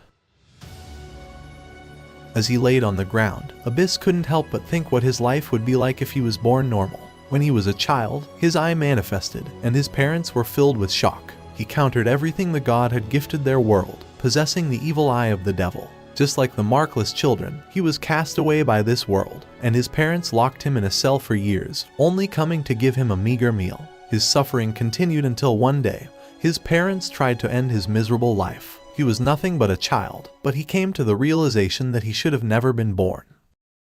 The only person in this world who needed him was Lord Abel, but even if he was just a tool, he's sad he couldn't even meet that expectation. Once again, he felt like he was unwanted by everyone. After hearing his story, Mash thinks that Abyss was right, that he was truly blessed and couldn't relate to Abyss's struggles. However, he still wishes for them to become friends, but Abyss says he envies that arrogance of his. It's impossible for them to ever become friends, because with his eyes, Mash will inevitably shift his attitude towards him. Still, to thank him for his kindness, he warns him not to advance any further. The power he saw that day against Abel was nowhere near his true powers, but Mash says that he's going to give him a good whooping.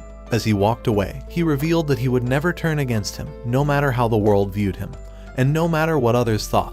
He promises that he would never change his attitude towards him. That's how he was raised, Mash explains, and wishes for them to eat cream puffs together next time. Abyss laughs, thinking that Mash is the strangest man he's ever met. Deep inside the other room, Worth prepares to battle against Lance, but Lance immediately activates his Gravile to crush him down. However, Worth is swallowed by the floor and disappears from the field. He appears from behind, thinking it's surprising that Lance can use gravity magic. Several clones of him appear, and they launch towards Lance, but he destroys all of them with his Gravile ability. Worth calls his efforts meaningless, and launches a mud spike towards Lance that he narrowly avoids. To deal with all of the mud clones, Lance thinks it's as simple as destroying the entire field.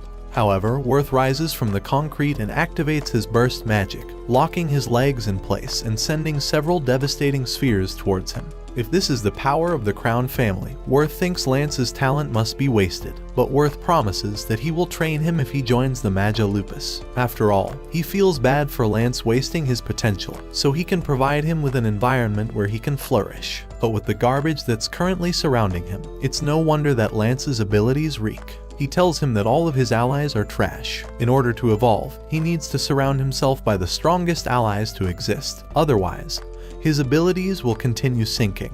Lance laughs it off, thinking that his conviction isn't so weak that he needs something as superficial as an environment to get stronger. From Lance's view, he's nothing more than a second-rate loser, and activates his Gravile sideways to send him crashing into the wall. Even with his new technique, Worth thinks that it won't make a difference, because he can cushion the floors and walls with a muddy environment to cushion the shocks. But rubble begins flying towards him, and he realizes that he's going to meet his doom if he stays inside of here. Worth jumps out and worries that his weakness had been uncovered, and Lance reminds him of his words about growing inside an environment. So based on his logic, it's apparent that Lance's environment is the superior one.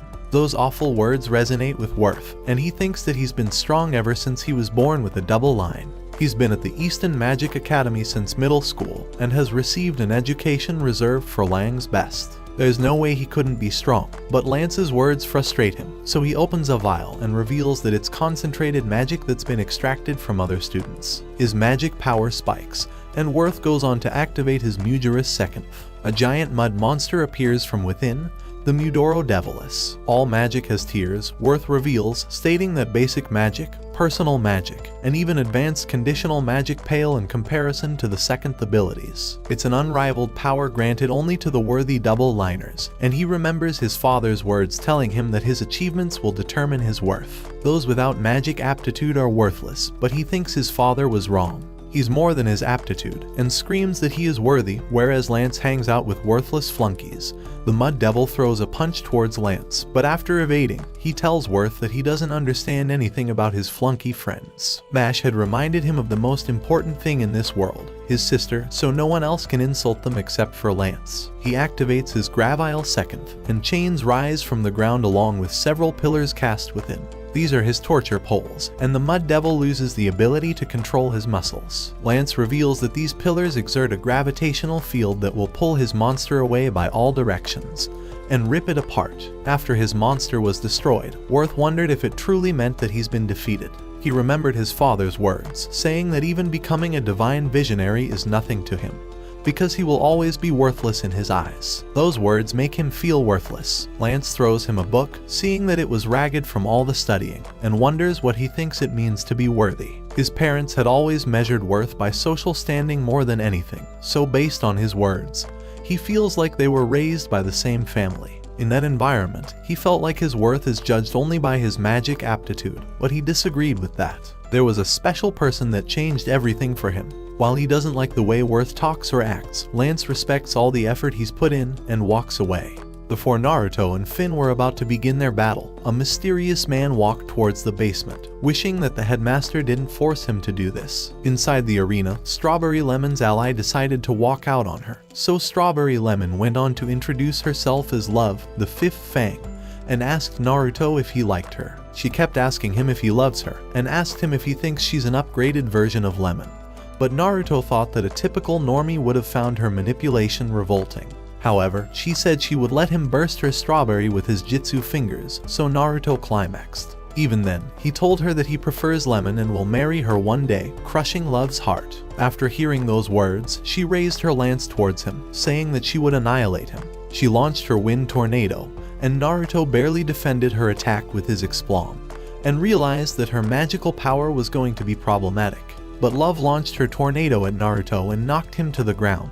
She told him that her dad allowed her to defeat anyone who doesn't love her, so Naruto said that he's going to be her real daddy from now on, and launched his Explom towards her. As she tried to deflect his attack with her tornado, the fireballs landed in front of eyes, blocking her vision. From behind, Naruto rushed forward to try and snatch her wand away, but she knocked him off and sent him flying unconsciously until he landed on the ground. She knew her opponents would be too weak, so she revealed that Milo's magic allows him to turn the person who opened the gate into stone, so within 30 minutes, Mash was going to become their new statue decoration. Love casted her tornado cage to crush Naruto once and for all, and she said that it's no wonder Lemon only wants Mash to cream her puff instead of him.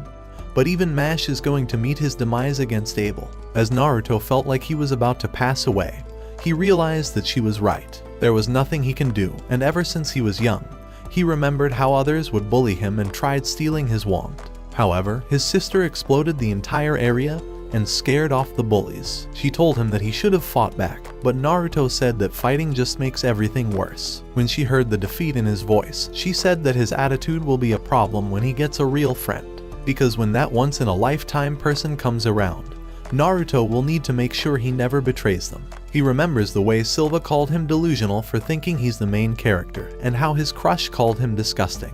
However, the only person who stood up for him was Mash, and he wasn't about to let his kindness go to waste. Love approached Finn and was about to take care of him, but in the last moment, Naruto neutralized her entire tornado, saying that he will never let her win when she mocked his friend. Love was shocked that Naruto was still standing, and casted her tornado towards him, but Naruto parried it with ease. She saw the cross on his head, and remembered that children born with that mark battle demons when their emotions release their true powers. He will no longer be just a Naruto main character wannabe. He has found his true identity. His name is Dot. As Love realized she was screwed, Dot told her that insulting his friend is a crime, and casted his machine gun Explom.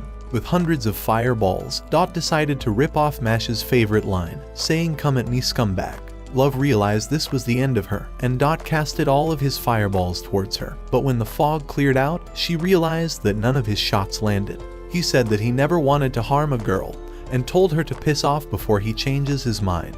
Love realized she found the man of her dreams, and Dot feels like he's truly unlocked his protagonist's powers. Finn was shocked how powerful his friend had become. After all, Dot was another double-liner, but as soon as he tried to congratulate him, a stone monster appeared from behind Finn, and Dot rushed forward to take the blow in his place. The monster disappeared, and Milo was back, calling Love a failure for not dealing with them. So because she was so useless, he promises to be the one who cleans up this entire mess, and sends a barrage of stone arms towards them. Dot doubts he still has the energy to defeat the fourth Fang alone. As soon as they were about to get manhandled, a sword came from the distance, crushing Milo's insides. He wondered how all his magic was destroyed, and a man stood before him. He was the divine visionary, Rain Imes, and Milo wondered why he was here. Dot recognized him as the Alder Dorm's ace, and as Milo tried explaining his situation, he launched a sneak attack onto Rain.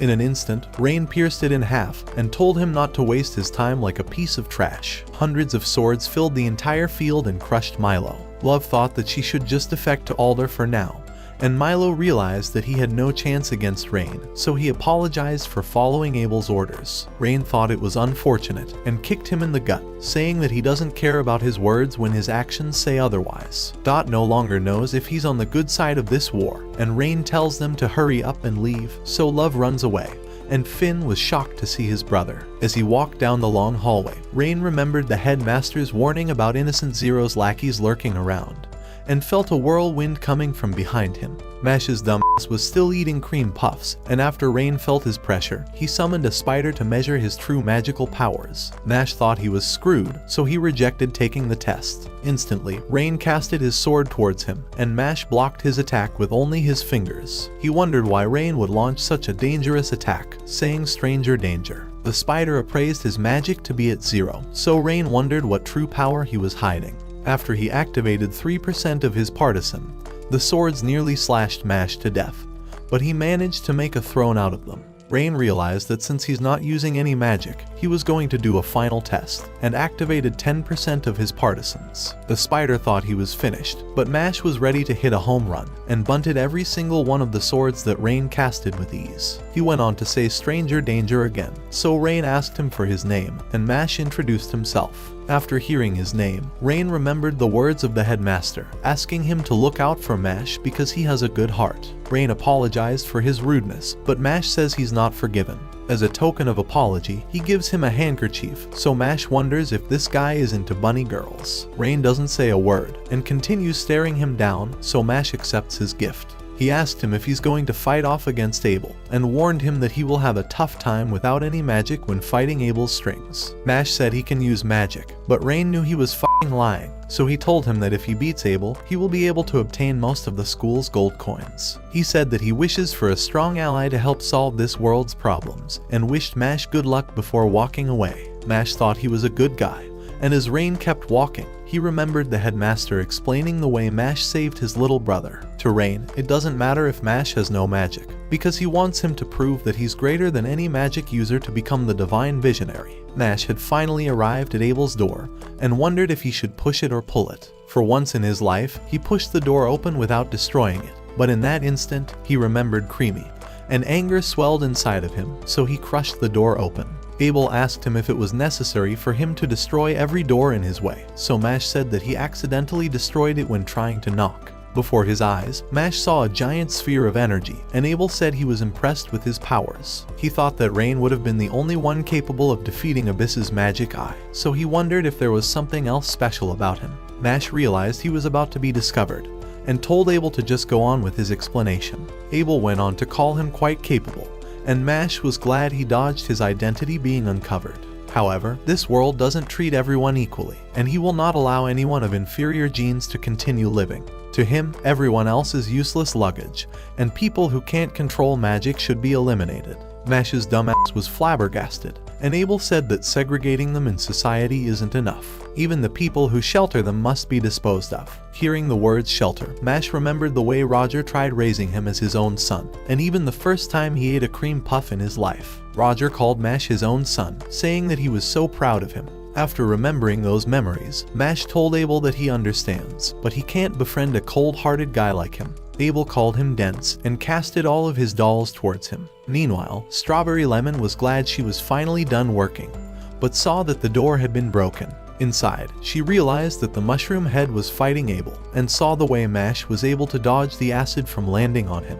Abel told him to be careful, so Mash picked up one of the doll's heads and rolled it towards the others like a fucking bowling ball. Love wondered if she's witnessing this guy strike out all of those dolls, like they're bowling pins. Mash remembered Abel mentioning something about inferior genes earlier, asking if Abel would be the one with inferior genes when he's completely destroyed. He wondered where Lemon's being hidden, but Abel sent 4 of his giant dolls towards him, saying that he's sucking her citrus life energy away, because the strong take from the weak. In an instant, Mash defeated all of them, and told him that if the strong take from the weak, then he's going to take back Lemon when he wins. Abel was tired of hearing Mash's insolence, so with a single twist of his finger, he forced Mash to begin punching himself. As Mash tried resisting, he realized that his body was being controlled by threads, but as he was about to choke to death, the threads ripped off. Abel apologized, saying that it would be way too boring of a battle, and brought out Finn as a doll, saying that Dot was way too injured to be used as a puppet. As Finn launched towards him, Mash was able to block the attack,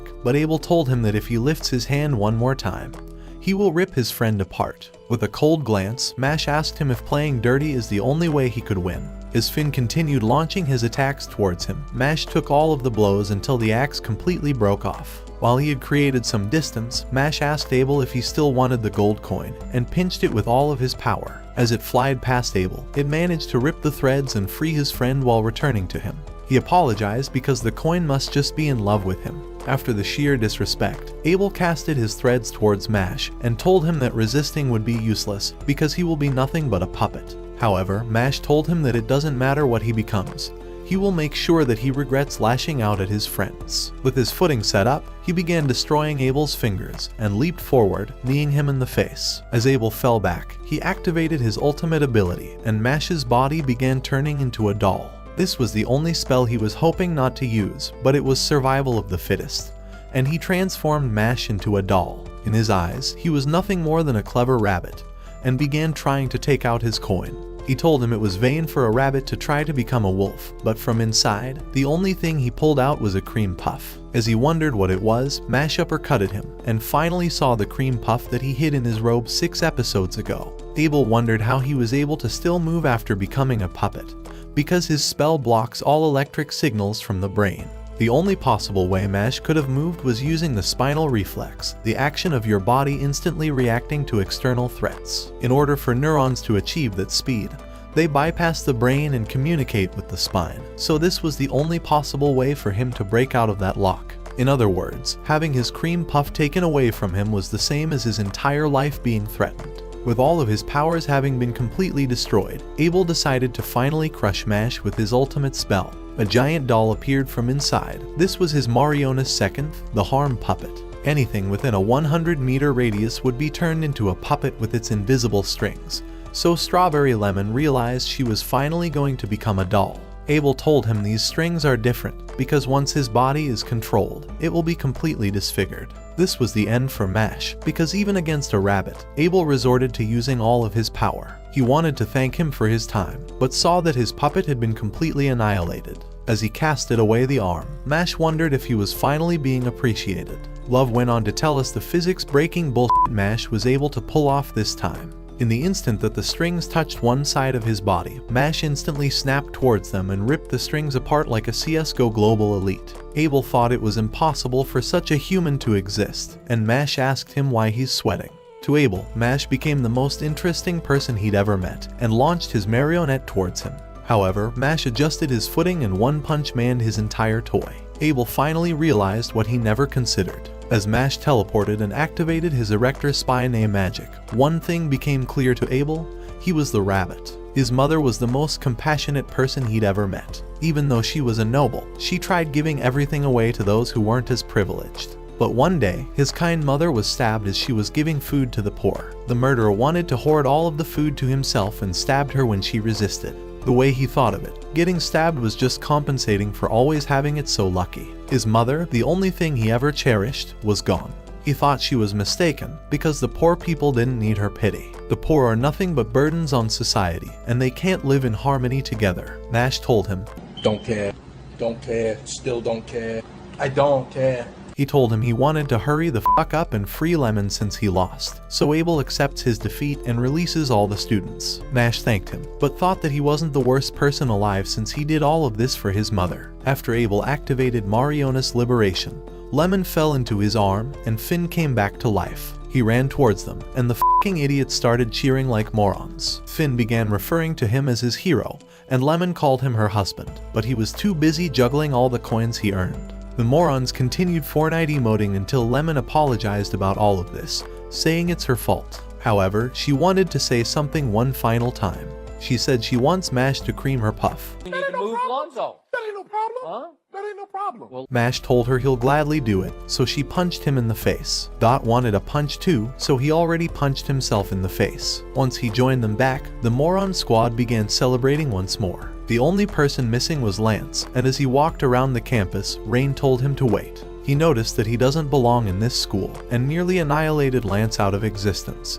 But Rain's magic was completely negated. The spider revealed that its magic counter was completely maxed out. The man revealed his identity as Innocent Zero, and Rain wondered what an intricate criminal organization was doing in their school. Innocent Zero revealed that he was searching for something important, but Abel completely failed at finding it for them. Rain asked him what they were looking for, but the man said that he wouldn't tell him anything since they weren't friends. He realized that he doesn't have time for this useless conversation, because he needs to eliminate Abel after being so worthless. As Rain tried launching towards him, a knife blocked him from moving, and one of his comrades, Jean-Pierre, said that he was going to be his opponent. With this man being on par with a divine visionary, Rain knew that they wouldn't stand a chance against him. Meanwhile, the morons continued partying. In the past, Abyss remembers the day when Abel said he would give his eye a better purpose, and that he will become his tool from now on. The only thing Abyss wanted to do was catch up to his master now. Inside Roger's home, he wondered how Mash was doing, but Brad thought it would be awful if he wasn't able to become a divine visionary. After letting those words out, Roger wondered why he's not at work right now, so Brad revealed that he cares more about his screen time. Meanwhile, the morons are still fucking cheering and singing Ring Around the Rosie. Abel and Strawberry Lemon wonder how long they're going to be dancing like idiots, but the mushroom head asks to go to the bathroom after holding it the entire time. Finn is glad everything worked out, but wonders what type of fucking crime school they're attending. However, Lemon thinks that it makes it the perfect place for Mash to cream her puff. While they were distracted by Lemon, Innocent Zero entered the room, and Dot wondered where Lance's hot face disappeared off to. The man approached them, and with a single swing of his arm, he launched them falling onto the ground. Dot tried defying him, but felt a surge of power that crushed all of his courage. When he approached Abel, the man wondered if he had managed to lose against someone, and called him worthless for not rising to the top of the school. However, he was glad that Abel leaked information about the headmaster, and used his magic to begin choking Abel. The man went on to say that they don't need him anymore, but Mash came and asked them if they wanted some orange juice and cream puffs for the party. Innocent Zero wondered who the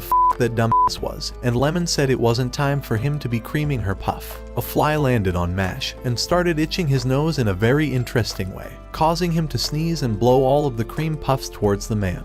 All of them wondered if Mash did it on purpose, but he asked if he would be able to get his cream puffs back. However, Innocent Zero's leader threw them all onto the floor, and Mash's mind was broken.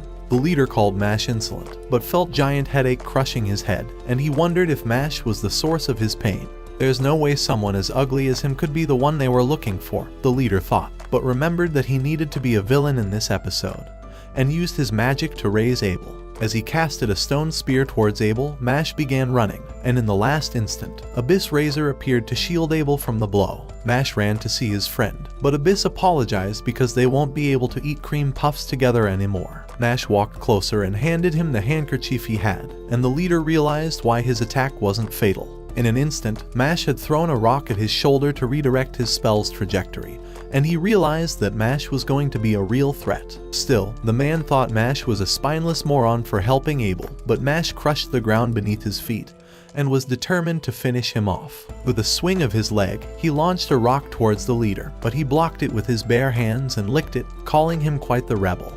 Hey, well, you're gonna have to take me to dinner first. Mash asked him why he's licking the rock like that, wondering if he's still going through a phase, but regardless, Mash promised that he would beat the stuffing out of him. The leader decided to go along with his bullshit, saying that he needed to finish their battle within 30 minutes if he wished to save his friend, and casted his magic spells. The stone spears nearly crushed Mash, but he continued punching all of them even as all the injuries kept piling up. Pouring all of his energy into a single stone spear, the man launched it towards Mash to crush his core, and Abel knew that Mash couldn't win because of the difference in their innate talents. He remembered his mother telling him that their privilege was something given to them by pure luck, so he knew that it would be impossible for them to win against him.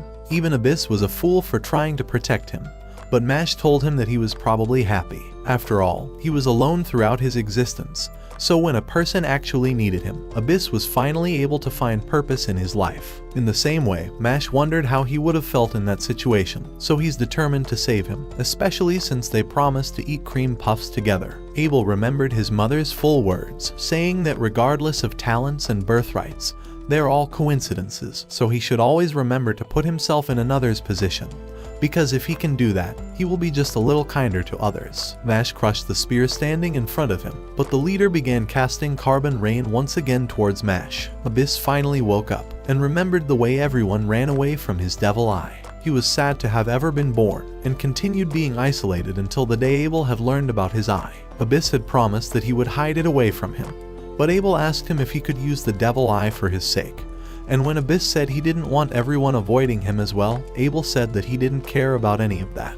He told Abyss that he was going to give his eye a better purpose, and promised that he's going to make him his tool from now on. Abyss told Abel to run away while he can, but Abel remembered feeling this same nobility coming from his mom. As the leader continued casting his carbon rain, Mash was barely holding off all of the attacks, and Dot realized how slowly Mash had been advancing. There wouldn't be enough time for him to catch up, and if he were to try and help him, Finn and Lemon would be defenseless. The leader said he was bored of Mash's stalling, and Dot realized that Mash was completely held at a standstill. As a large barrage was about to annihilate Mash, a giant arm came to save him. Abel said that the strong have the right to take from the weak, but the weak also have the right to oppose the strong. Abel said he's seeing for himself what's righteous with his own hands, and the leader continued casting his ability until it destroyed every bit of the Marionis. He apologized because they couldn't win with that type of magic, but Mash appeared from underneath and said hi to him, uppercutting his face out of existence. The leader healed his face away, and asked Mash what type of magic he uses. Mash thought about his answer carefully, and said he uses the power magic. The leader didn't like his mocking answer, so he took out his mirror to deal with it. Dot instantly realized it is the holy magic mirror that reflects an amplified version of magical attacks. It's the most feared magical item that was supposed to be banished from this realm, so he warned Mash that he wouldn't stand a chance against that mirror. He wondered how Mash would be able to beat it if it relied on him not using any magic, and the leader told Mash that he's going to make him regret all of his life decisions now. He told him that he can't win with his current power. Mash completely fucked up his face with his leg, and every single one of them realized it. He wasn't using any magic. The entire time, they finally realized that the fucking mushroom head moron has been defying all laws of physics and hid his powerlessness. Strawberry Lemon started leaking citrus juice, and Lemon wondered what else his body could do. With those muscles, she thought his name shouldn't be Mash, but it should be Smash, because he's going to obliterate her pussy. Abel realized Mash sounds like he's a straight-up anime protagonist, but they noticed how his strike didn't even leave a scratch on the leader. He looked at his arm and noticed a magical crest forming. Because of this mark and his headache, it could only mean one thing, and he realized that Mash was the one he's been looking for. The fabric of space-time broke in half, and he thanked Mash for being able to finally meet him today. He introduced himself as Cell War, and had to leave because of an urgent matter, but promised that he would see him again very soon. Mash was glad that he finally went home. He turned around and wanted to take Abyss to the infirmary, but Abel told him that it won't be necessary. His handkerchief was imbued with healing magic, so his life isn't in danger. Abyss asked Mash if they would be able to get cream puffs next time, and Abel walked away, turning around to thank Mash, and promising to repay him the favor someday. Mash turned around and thought that everything was settled, but Dot wondered how he was able to do all of this without magic. Lemon was more interested in experiencing his hip-thrusting muscles, but Finn thought he would get expelled if people found out about his lack of abilities. Mash began trembling in fear and tried saying that he could use magic. They promised they would never expose Mash's secrets to the public, so Mash thanked them for being the greatest friends. Dot wondered how they were going to hide such a secret and risk them being expelled, but a man woke up and said he heard everything. He said that Mash being unable to use magic inside a magic school is illegal, so he promised to tell all the teachers. Finn realized that all the students had began waking up, and Mash's secret was being screamed to everyone. Mash realized that his time has finally come, but instead of worrying about it, the f***ing moron started mashing his face with a cream puff. Inside the other dimension, Selwar apologized to his father for the delay, but promised that he's finally found the person they'd been looking for. The man was glad that his wish was finally going to come true, and told Selwar to go and retrieve him. The following day, as Mash realized they managed to protect his secret, some random loser appeared before them, wondering if it was true that Mash couldn't use magic. As Mash thought he could convince him, he began repeating that he could use magic, but his useless brain started overheating from the lies, and Finn thought his head would explode. As he began pulling him away, Iris told him that he could be expelled for protecting a non-magic user, but a powerful gravity planted him into the ground. Just then, the Siscon appeared before them, but as Iris began screaming at him, Naruto spat on his face. As Lemon appeared with Naruto, who was wrapped like a mummy, she began saying that he's broken every bone in his body from the fight.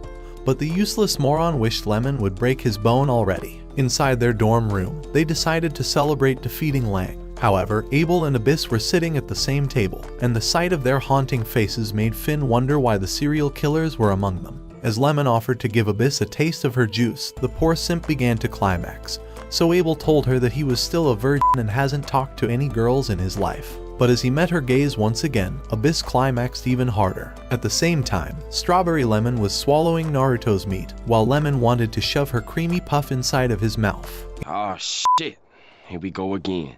But after he rejected her, the cream puff began falling onto the ground, until Mash created a vacuum of air to suck it up immediately. As he stared around the table, Finn wondered how he ended up being a part of a mental asylum. A few hours later, while Mash was devouring his cream puff, Abyss began telling him that he's being targeted by Innocent Zero, the worst crime syndicate in the magic realm.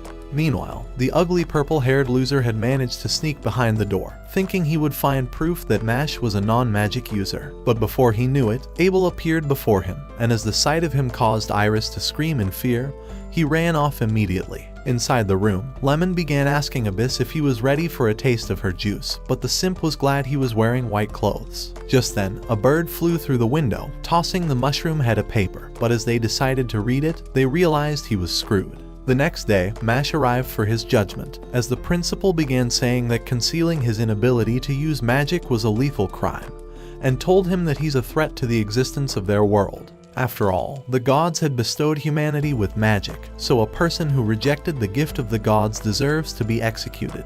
Just then, a new blondie appeared, and began saying that rules are meant to be broken.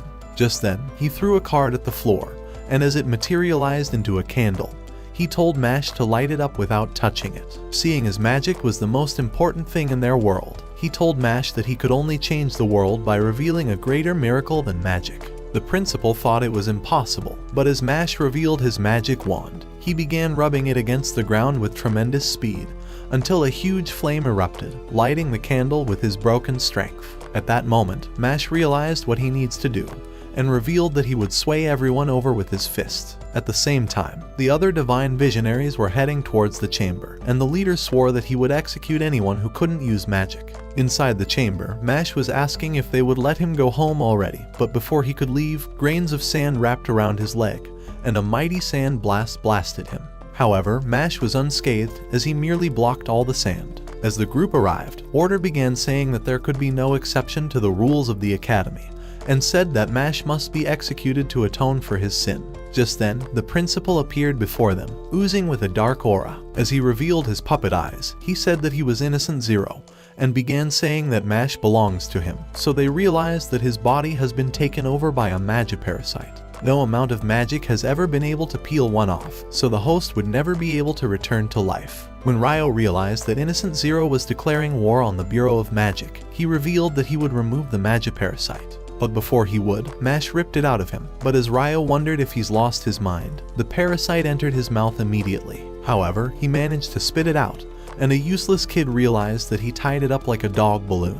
When he wondered how he managed to do so, Mash told him that he tied it up with his tongue, before carefully setting the principal down on the steps. Having gotten rid of the parasite, he thought his case was closed and began to leave, but Order told him that it wasn't over yet. He said that the rules could never be changed and that Mash would be executed for his crime. At that moment, Mash sank his weight into the floor and told him that he wasn't leaving, deciding to do things the hard way. Order began dissolving to sand, and as he vanished, he appeared behind Mash, looking to drill sand into his brain. However, Ryo stopped him, saying that he couldn't decide Mash's future on his own. At that instant, a huge sword stabbed the ground, managing to separate them. But as it disintegrated, Wahlberg arrived inside the chamber. However, Order was bent on executing Mash, as he continued saying that the rules must be followed. Wahlberg tried asking that they pardon him, saying that they could use him in finding Innocent Zero since he was after Mash alone. As Mash began thinking that Wahlberg must be really important, Ryo told him that he was the only divine visionary who was powerful enough to battle with Innocent Zero and was the most powerful man in their realm.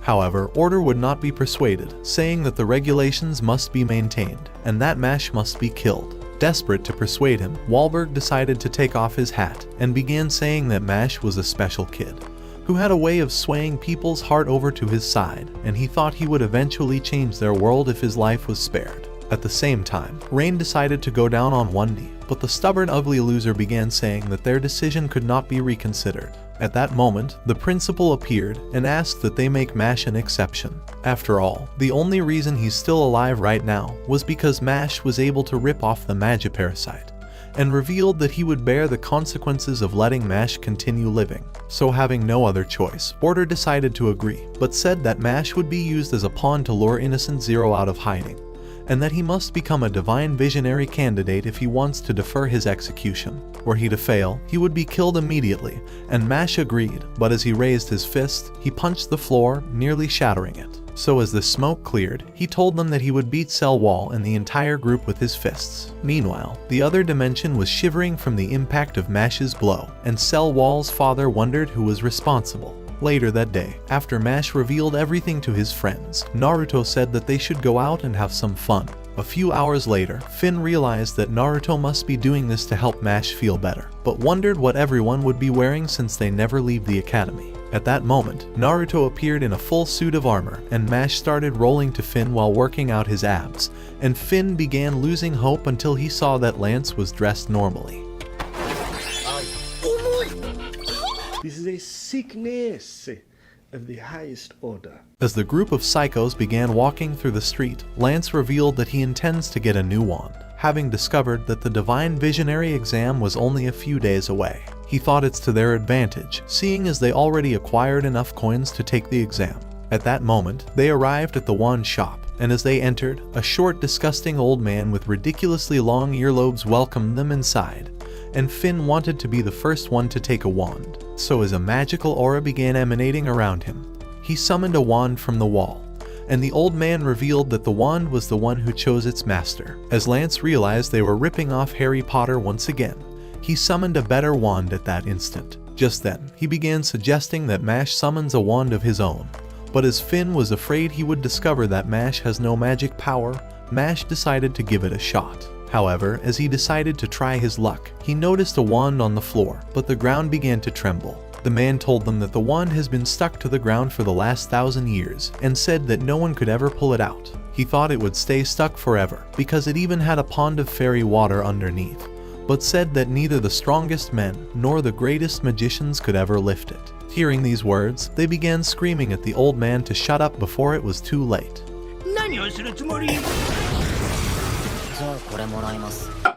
God damn it! You can't make this shit up! With the man in total shock, he told Mash to take the wand, but his friends realized that he's definitely the strongest man in their world. That evening, as Lemon and Bamboo Man decided to join them, they decided to shop around the entire town until they were completely exhausted. All of them were enjoying their best lives, and Mash thought he was having fun since he's never had friends to go out with before. All of them agreed and wanted to hang out again, But Lance wanted to bring his sister next time, and Silver thought they needed more bamboo. A few days later, as Mash decided to count their coins, Lance revealed that they would definitely qualify for the selection exam. But Mash began saying that he wishes to go home first. Meanwhile, Order was having dinner with a mysterious ugly dude who was the leader of the Orca dorm, and began telling him to eliminate Mash before the Divine Visionary exam. However, the useless loser, Macaron, told him that he wouldn't do so for free, as he continued sticking his meat into his creamy white milk. But when Order told him that Mash defeated Abel without any magic, his meat fell off, as he realized that he found a worthy opponent. At that moment, he walked over to his piano, and as a ray of light shined on him, he began playing the instrument, sending musical notes swaying across the room. But once he was done, his minions realized that he had released his inner monster. At Roger's home, he was glad to see Mash again. But as he began crying like a worthless ugly loser, Mash's friends entered the house, but Naruto said that he was his rival. Even so, Roger was glad that his son was able to find a rival, but Lemon said that she would be his future fiancée after he mashed her puff with his cream, destroying Naruto's dreams once again. Even so, Naruto gifted him some herbal tea, but Lance thought he could give him something even better, merch of his little sister that he made himself. As they began running around like brain-dead losers, Roger told Finn that he was glad to see Mash with new friends, having watched him grow up on his own. He was happy with his new life and hoped that it would continue forever. Meanwhile, Macaron and his minions were flying towards the house, eager to eliminate Mash. But at that moment, 1,000 swords began raining down on them, but as they maneuvered their way through, they eventually landed on the ground. Right then, Rain appeared before them, and began wondering why they were heading towards Mash's home. As Macaron said he was glad to fight off the Adler dorm leader, he snapped his fingers, summoning a piano instantly. So as he began playing it, musical notes began swirling around the entire place, and Macaron was already caught in a trance. But as he stopped, Rain began wondering if Macaron has lost his mind, seeing as the musical notes were ordinary sounds. Just then, Macaron began saying that he has no desire to become a divine visionary, because he only wants to grow stronger. For this reason, he thought he was better than Rain, so as he prepared for the battle, Rain readied his wand at that instant. Immediately, he launched a dozen swords towards him, but Macaron summoned musical notes to repel them, causing an explosion. Meanwhile, Mash and his friends were playing a board game, and as Naruto threw the dice, the game predicted that he would be scammed of his entire life savings for being a simp, and would live the rest of his worthless life as an ugly, useless brokey. At the same time, Lemon decided to throw the dice, and the game predicted that she would be locked up in a cell for being a crazy, ugly stalker, and would never get her lemons squeezed by Mash's lemon squeezer. When it was Mash's turn, he decided to roll the dice, and the game predicted that he would be executed shortly after his secret is discovered. At that instant, his game character broke in half, but Lemon began screaming that she wouldn't quit until he squeezes all her lemon juice. At the same time, Rain continued launching swords at Macaron, but he destroyed them with musical notes. So as he raised his wand, he summoned howling sounds, overwhelming Rain with a terrible noise. At that instant, musical notes appeared all around him, and Macaron revealed that they would blow him to pieces once he tries to cast a spell. He told him that his only desire was to kill Mash, and asked him to step aside.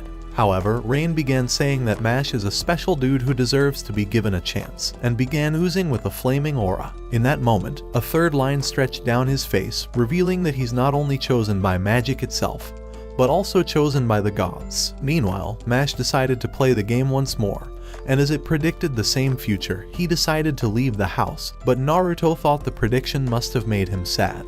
However, as Mash ran deep into the forest, he discovered that he was out of sight, and realized he could finally eat his special cream puff without anyone around. Right then, he noticed Rain and Macaron facing off, but Macaron thought he was about to bust for having come across a triple liner. As he began wondering how he would escape without chanting any spells, he unleashed musical notes to destroy him.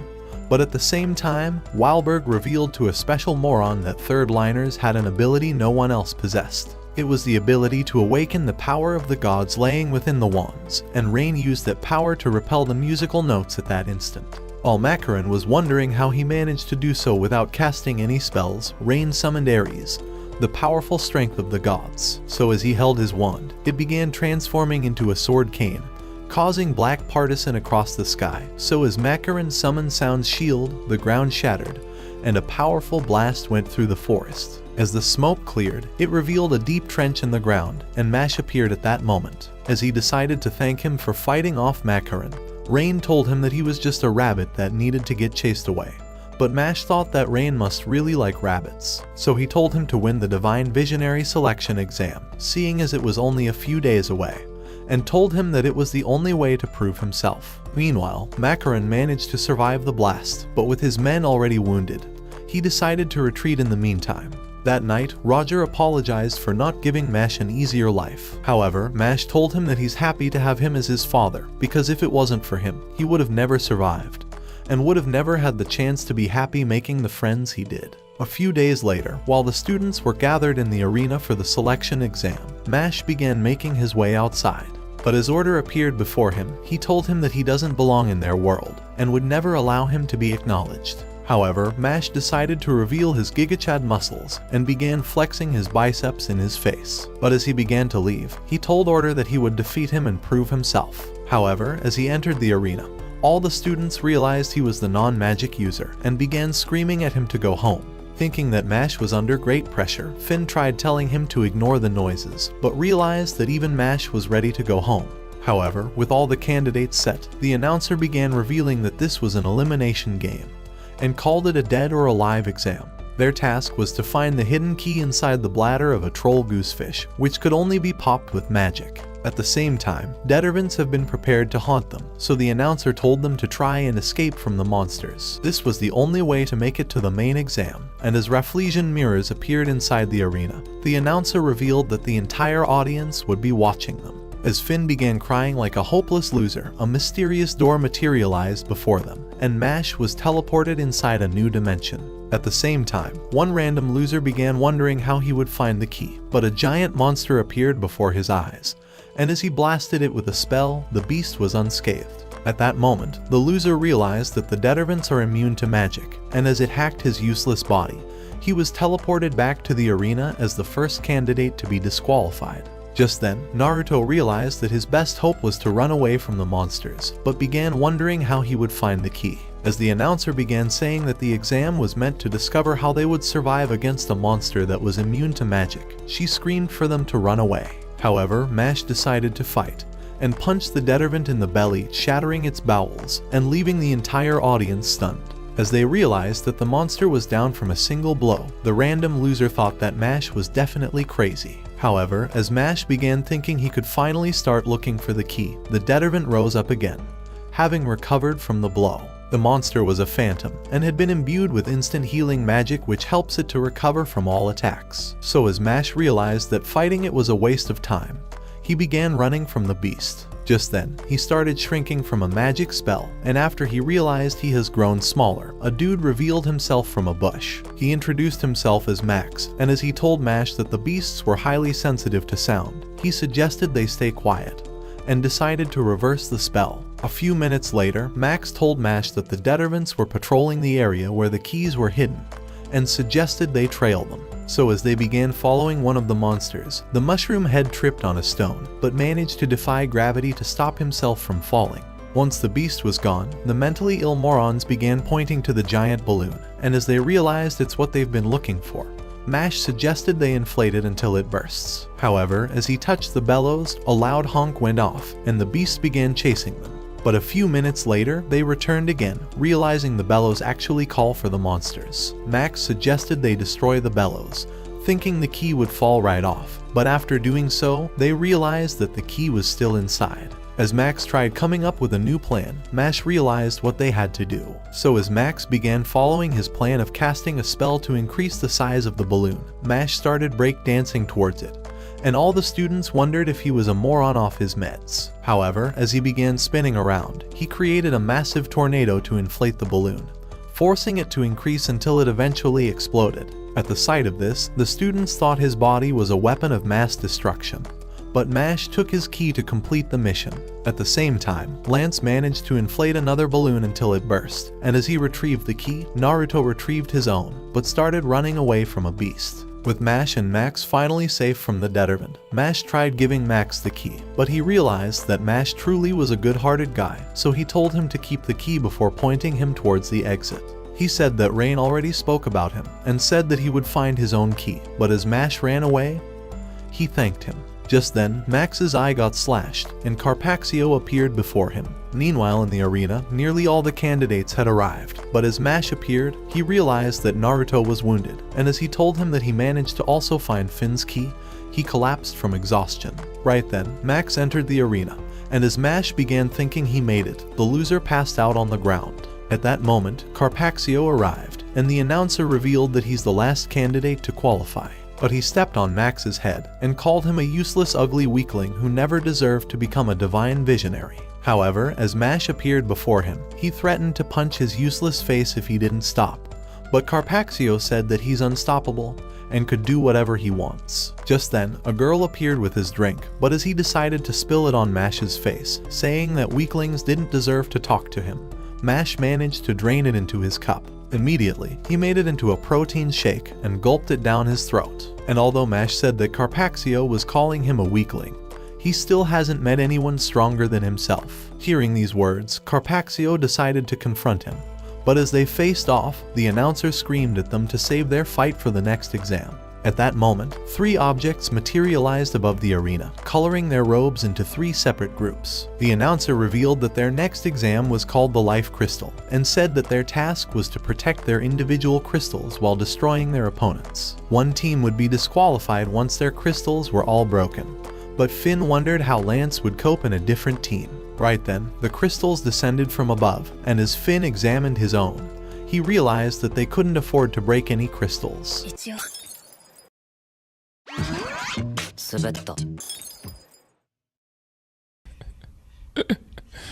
Sensational. Finn began having a panic attack, thinking they couldn't possibly pass the exam, but Naruto and Mash promised to protect the final crystal. At that instant, they were teleported to another dimension, but as Finn realized he was all by himself, he thought he was definitely screwed. As he began walking through the dimension, he realized that he must protect the crystal until his last breath, but soon spotted an ugly fatso begging Carpaxio for mercy. As he noticed the knife in his shoulder, Carpaxio began moving it inside his body, calling the fatso a weak, talentless loser who doesn't deserve to live.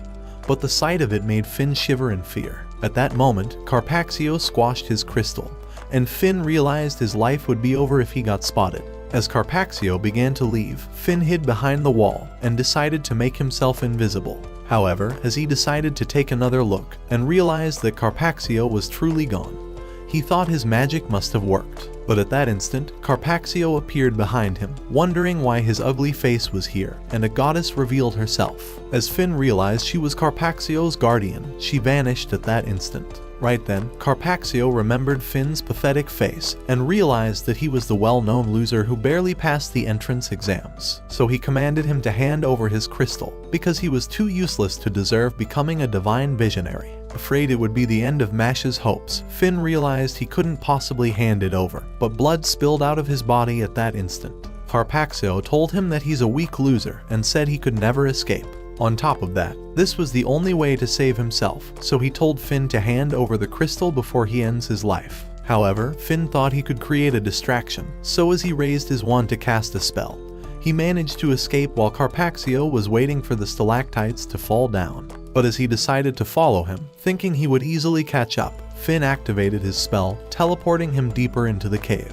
This was the place he bullied the ugly fatso, and as he discovered that the body was gone, he realized that Finn had switched their positions. At the same time, Finn was running as fast as he could, glad to have put some distance between them. But at that instant, his leg spurted blood and he fell from the injury. As he began hearing Carpaxio's footsteps, he realized he was right behind him and thought it was over for his life. Right then, Carpaxio revealed his knife and stepped on his injured leg, commanding him to hand over his crystal. However, when Finn wouldn't do it, he raised his knife and began piercing his body, causing him to scream in pain. But even with all the pain, he wouldn't surrender, and his memories with Mash began flashing across his mind. He told him that he wouldn't abandon his friend and desperately launched blasts that completely missed. But his blood spurted out of his body, causing him to lose all his strength. Carpaxio told him that he's too weak for anyone to care about him, and said that he was going to finish him off now. As he raised the knife to end his life, all the students realized that Finn was about to get killed. But as he began moving the knife, Mash rushed in and bashed his head into the wall. He said that he wouldn't let his suffering go in vain, and apologized for arriving late. However, as Mash began to leave, he noticed his head was bleeding, but as the goddess statue appeared, Carpaxio told him that he can't feel any pain. As he revealed his special wand, Mash kneed him in the face, but the impact returned to his own face, so Carpaxio told him that his magic transfers his pain to his opponent. When he pierced his own knee, blood spurted out of Mash's leg, while Carpaxio healed instantly. This was the power of his master cane, one of the only 13 ancient wands created in the magic realm, and said that it absorbed the pain from all his wounds. However, this had awakened his desire to want to suffer, but he told Mash that he's far too useless to be a worthy opponent, and began piercing his body to finish him off. As Mash decided to hit him with a blow, he was nearly dazed by the impact. But as Carpaxio healed instantly, he began saying that Mash was hopeless, but he continued landing punches even as the effect repelled him. As he hit him with another blow and landed a kick, an invisible kick knocked him back. Finn thought Mash would eventually wear out, but Carpaxio told them that it was his destiny, and began saying that Finn never even belonged in the academy, seeing as he always needed someone to save his ass. However, Mash thought he was special for not giving up, and told Carpaxio that he would never forgive him for making his efforts seem meaningless. Right then, he prepared a solid punch and bashed his face, but as it deflected, he continued landing a barrage of punches, taking all the impact to his body. As he continued bashing him from side to side, looking to slow down the recovery process, the goddess statue cracked, but Mash intensified his blows, and as more cracks began to appear, Carpaxio realized that the goddess has a recovery limit. But at that moment, Mash landed a massive uppercut, and as the goddess burst into a scream, Mash told Carpaxio that he's 1,000,000 times stronger than him, and wondered if he would also not give up when he shows him how Finn felt. Thinking his body must have been made from iron, Carpaxio began wondering who he really is, but the goddess started transforming into a huge monster and revealed giant syringes. Immediately, it launched several syringes towards the top, and as they began raining down on Mash, he managed to evade them, running around in a zigzag. Carpaxio thought he's finally found a worthy opponent, but as the syringes disappeared, Mash decided to reveal his iron wand. Just then, he began stretching it, and even pulled it to the side, before clawing it with his fingers, and eventually making it into a racket. As he started bouncing an iron ball, he tossed and smacked it like a tennis ball, sending it flying with great speed. But as it hit the goddess, it returned to him, so he smacked it again, dodging the syringes at the same time. As he continued smacking the ball, even the students thought he wasn't human, but he slugged it even harder, and as he successfully cracked the goddess's face, he intensified his strikes. So as the crack increased, Mash knocked it back with a powerful strike, and as he jumped really high, he strengthened his grip on the racket, and smashed the ball with enough force that destroyed the goddess. While Carpaxio was still in shock, Mash appeared before him and smashed his worthless head, spilling all his blood out. So as his heart began throbbing from all the pain, Carpaxio realized that pain actually hurts, and wondered how Finn managed to endure all the pain for someone else. He realized he truly was a special friend, and was glad that he was finally outmatched. Meanwhile, Macaron had come across two other dudes, and commanded them to surrender their crystals immediately. However, as they thought they could defeat him together, they decided to cast a spell at the same time, summoning a giant wolf and rocks for support. But at that moment, Macaron cast his musical notes, and as they killed the monster, they continued towards the men, but they summoned a wolf shield to protect them. However, Macaron's notes destroyed it and sent the losers sliding away. With the men too drained to even stand, Macaron broke their crystal and told them that they were no match for him. As he began to leave, the announcer revealed that the exam was over, as one of the teams had already lost all their crystals. So as they returned to the arena, Mash and Naruto began their victory dance. Right then, the entire arena went silent, and Mash realized that Macaron was waiting behind him. But after saying he'll be looking forward to seeing him during the next exam, he decided to leave. At the same time, Caldo appeared beside Wahlberg, wondering why he was rooting for Mash. He thought Macaron was the perfect candidate to become a divine visionary, and told him that Mash stands no chance against him. Meanwhile, in a private room, a random loser tried kissing up to Macaron, and even offered to lace Mash's drink with laxative.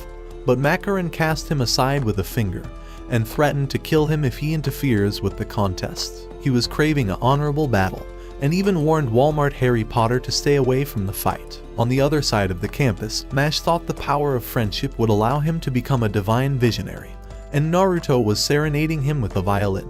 But when Lemon realized she would be an emotional burden on her husband forever, Naruto promised to be the best partner. But she told him to go f himself. Finn wondered what these morons were on. But with Naruto being crushed, Mash realized it was time for his protein shake. And Finn thought he accidentally entered the mental asylum instead of the magical academy. That's not ridiculous. That's not ridiculous to say that. Just then, Kaldo appeared behind them, and Mash remembered that he's one of the Divine Visionary. As he suggested they play a game, Mash told him that he intends to rest before the next exam. But when Kaldo began telling them that he's the head of the Magic Talent Administration, and said that Mash couldn't become a Divine Visionary if he doesn't acknowledge him, Mash immediately agreed to the game. As Mash decided to ask what the game was, Kaldo showed him his finger and said that he needed to always look away. Thinking it was easy, Mash told him that he was ready and accepted immediately. At that instant, Kaldo drew a circle around him, saying that he mustn't leave the circle no matter what, and pointed up. So as Mash decided to look down, a blast nearly fried his face from the ground, but he bent over to the other side, managing to keep his gaze away from the finger's direction. For the second round, Kaldo decided to point in two opposite directions, and as two energy blasts appeared from both sides, Mash punched them away. However, for the final round, Kaldo decided to draw his giant sword, and as he threw it above him, he pointed in three different directions. But Finn wondered how Mash would win this round. As he caught the sword, Mash dodged his first slash and began dodging the rest of his strikes while staying in the circle. As he narrowly dodged his swing, he maintained contact with the floor, but as his face was nearly slashed, Mash dug his feet into the ground and jumped towards the roof with the entire circle. But as he landed, a bird snatched his cream puff before flying away, and Mash realized he just failed by looking to the side. However, Kaldo told him that the round was already over and decided to just call it a draw. Even so, he thought he doesn't stand a chance against Makarin. But as he began to leave, he began wondering why Mash was bent on becoming a Divine Visionary, and thought he could eventually win him over to his side. Later that day, with the final exam ready to begin, Mash decided to step out to the arena, and Makarin appeared as his opponent. However, as Mash decided to take out a cream puff, looking to replenish his calories, Makarin revealed his meat and began shoving it to swallow his sticky white cream. Out of pocket for that shit. Way out of pocket. When Mash tried telling him that swallowing a lot of cream would numb his meat, Makarin told him that he likes his meat to taste numb. Hearing his words, Naruto realized that Makarin was definitely nuts and thought that he must be extremely powerful, since the crazier these fuckers get, the stronger they happen to be. Right then, Makarin revealed his wand, and as Mash prepared for a fight, a powerful energy blasted into the heavens. At that moment, Makarin began oozing with energy, and the effect of his magical power caused Finn to grow sick. And Lance told them that Makarin's power surpassed most of the Divine Visionaries. As Mash began running towards him, Makarin launched an energy blast at him. But as he thought he could repel it, Mash took a stand and tried volleying it back, but the weight pressed down on his hands, making it too heavy for him. As it began forcing Mash towards the wall, it exploded at that instant. But as the dust cleared, they realized that Mash managed to evade it. In an instant, he wrapped his arms around Makarin, and as he flew towards the sky, he began descending with a nasty suplex. However, Mash was unscathed, and Finn realized that the mushroom head ran backwards faster than the spell, and managed to escape getting slammed on the wall. At that moment, the dust cleared, and Mash realized that Makarin was also unscathed. So as Makarin told him that their fight was only starting, Mash readied himself for his next attack. He had no idea that Makarin had created a sound cushion, which helped him to land before slamming into the ground. Just then, Makarin began saying that he intends to enjoy the fight, and fired a blast, but as Mash dodged it, he started running around the arena. So to eliminate him, Makarin continued blasting him, but as he managed to dodge everything, Mash appeared behind him, ready to punch him into nirvana. But as Makarin pointed his wand at his face, Naruto thought that Mash couldn't dodge the close-range attack. However, both men stood still at the same time, and Makarin began wondering what Mash was trying to protect.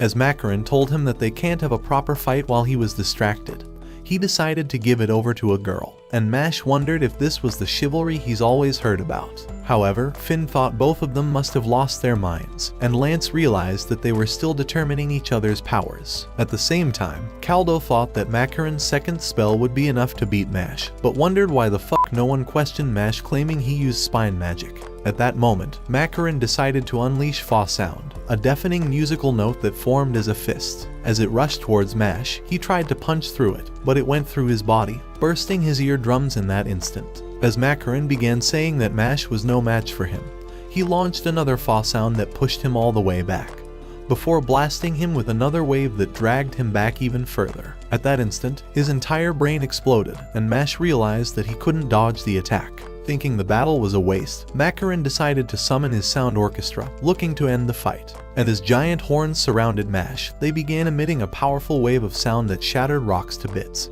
and even caused the ground to explode. But as the horns disintegrated, Caldo began wondering how Macaron managed to win without using his greatest ability. However, as the smoke cleared, Macaron realized that Mash's body had disappeared.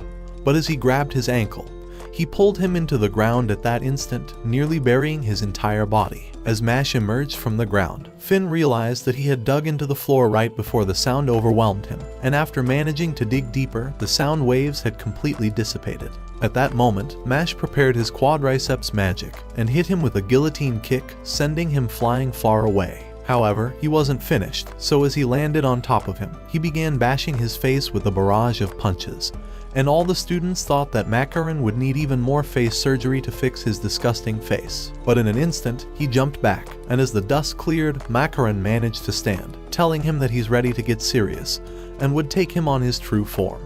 Before Mash's eyes, he activated Sound's metamorphosis, casting musical notes around him with a powerful energy that transformed his body and unleashed a blast into the sky. However, when the smoke cleared, Mash realized that Macaron actually transformed into a girl, and Macaron told him that he was ready to unleash his true powers. Meanwhile, Innocent Zero was flying towards the arena and was hoping to see Mash. At the same time, Ryo was wondering how Mash was performing in the exam.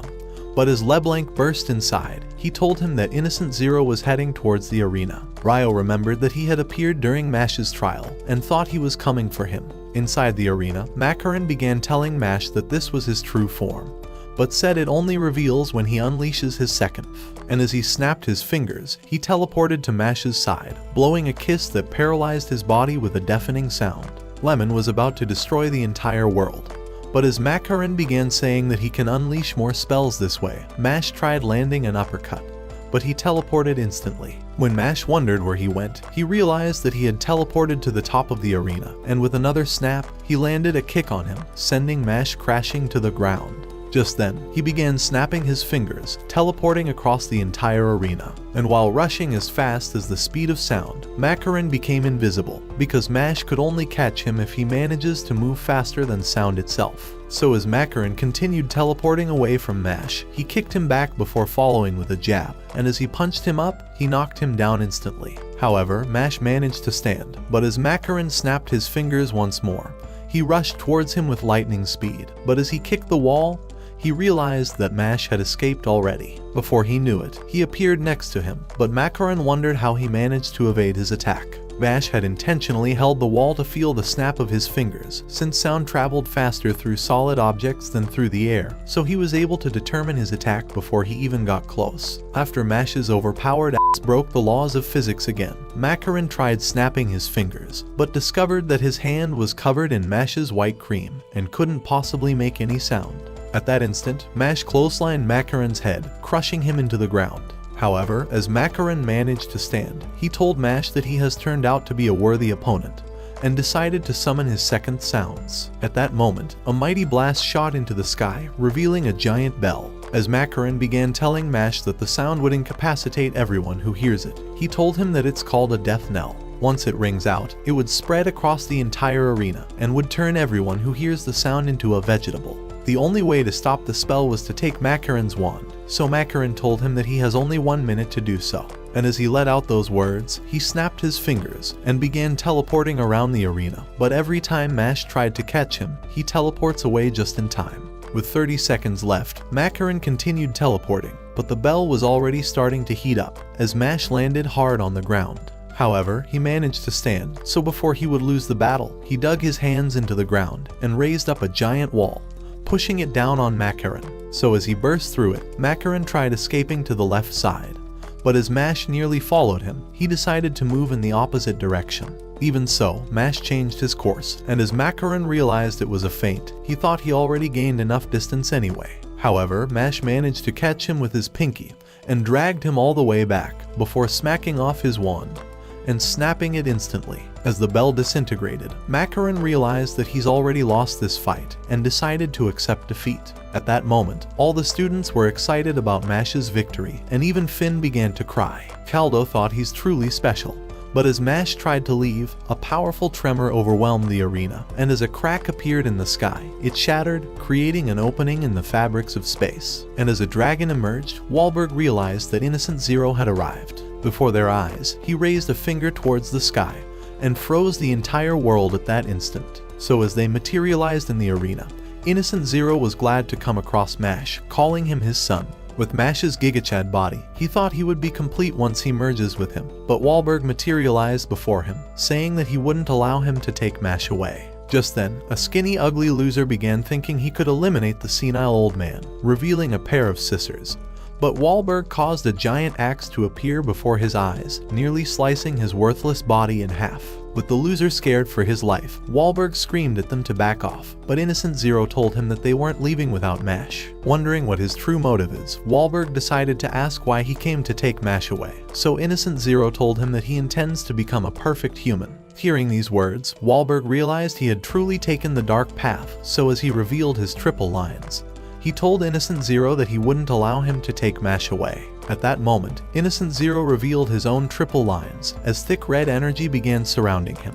With a staff in hand, Wahlberg decided to summon Uranus, but Innocent Zero summoned Kronos. So as their separate energies surrounded them like a tornado, an army of demons emerged from the ground. Realizing he couldn't slay them on his own, Wahlberg cast a spell at that instant, unfreezing some of the strongest students. When Naruto began wondering what was happening, Wahlberg commanded them to kill all the demons, saying that he would take care of Innocent Zero. Without hesitating, the students attacked the monsters, and Naruto obliterated them with fire, while Lance cast his Gravile, planting them into the ground. At the same time, Caldo was rushing towards a group of monsters, but as he stabbed one of them and realized he was still alive, he unleashed his dark flames, ripping him apart before slicing the others. When two others jumped towards him, Ghetto Harry Potter stabbed them with giant sand stakes. But as he tried telling Caldo to support Wahlberg, more monsters emerged from the ground, and Order realized that Innocent Zero was intentionally trying to stall them. At the same time, Macaron continued obliterating the monsters, and as Caldo cast double slashes, the energy disintegrated the demons. So as Order dodged their attacks, he killed the monsters with sand stakes, but realized they were as strong as double liners. On the far side, Wahlberg decided to teleport to the heavenly dimension,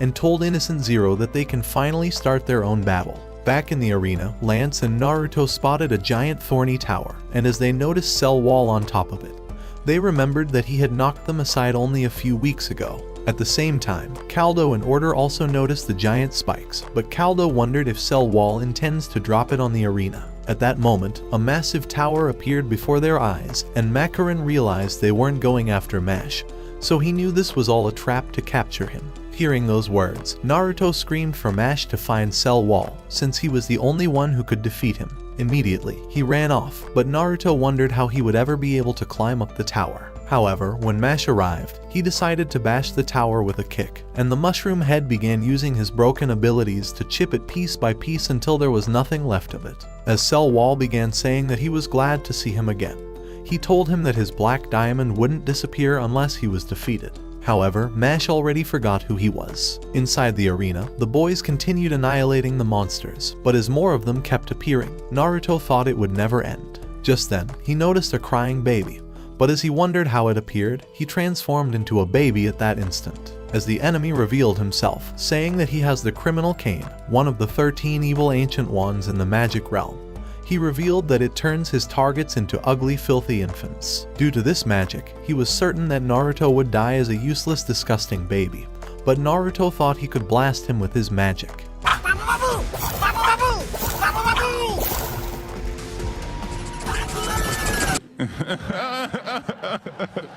As he began running away, afraid of entering Nirvana as an ugly crybaby, he spotted Lance before him. But as he tried explaining what happened, Lance jumped away at that instant, managing to escape getting turned into a baby. Just then, he realized that Naruto was transformed through magic, and noticed that his diaper was already soiled. But as the monsters jumped at him, he dodged the attack, and planted them with Gravile. As he tried casting another spell, he discovered that Naruto had crawled away already, but as he tried saving him, he got turned into a baby as well. As a monster attacked them, they managed to dodge him, but as they began chasing a stupid toy, the monster nearly squashed them at that instant. Just then, the loser appeared before them, and began saying that his spell keeps them from using 1/10 of their magical powers. But as he commanded the demons to attack them, Lance managed to cast a tiny Gravile, planting his ugly face into the ground.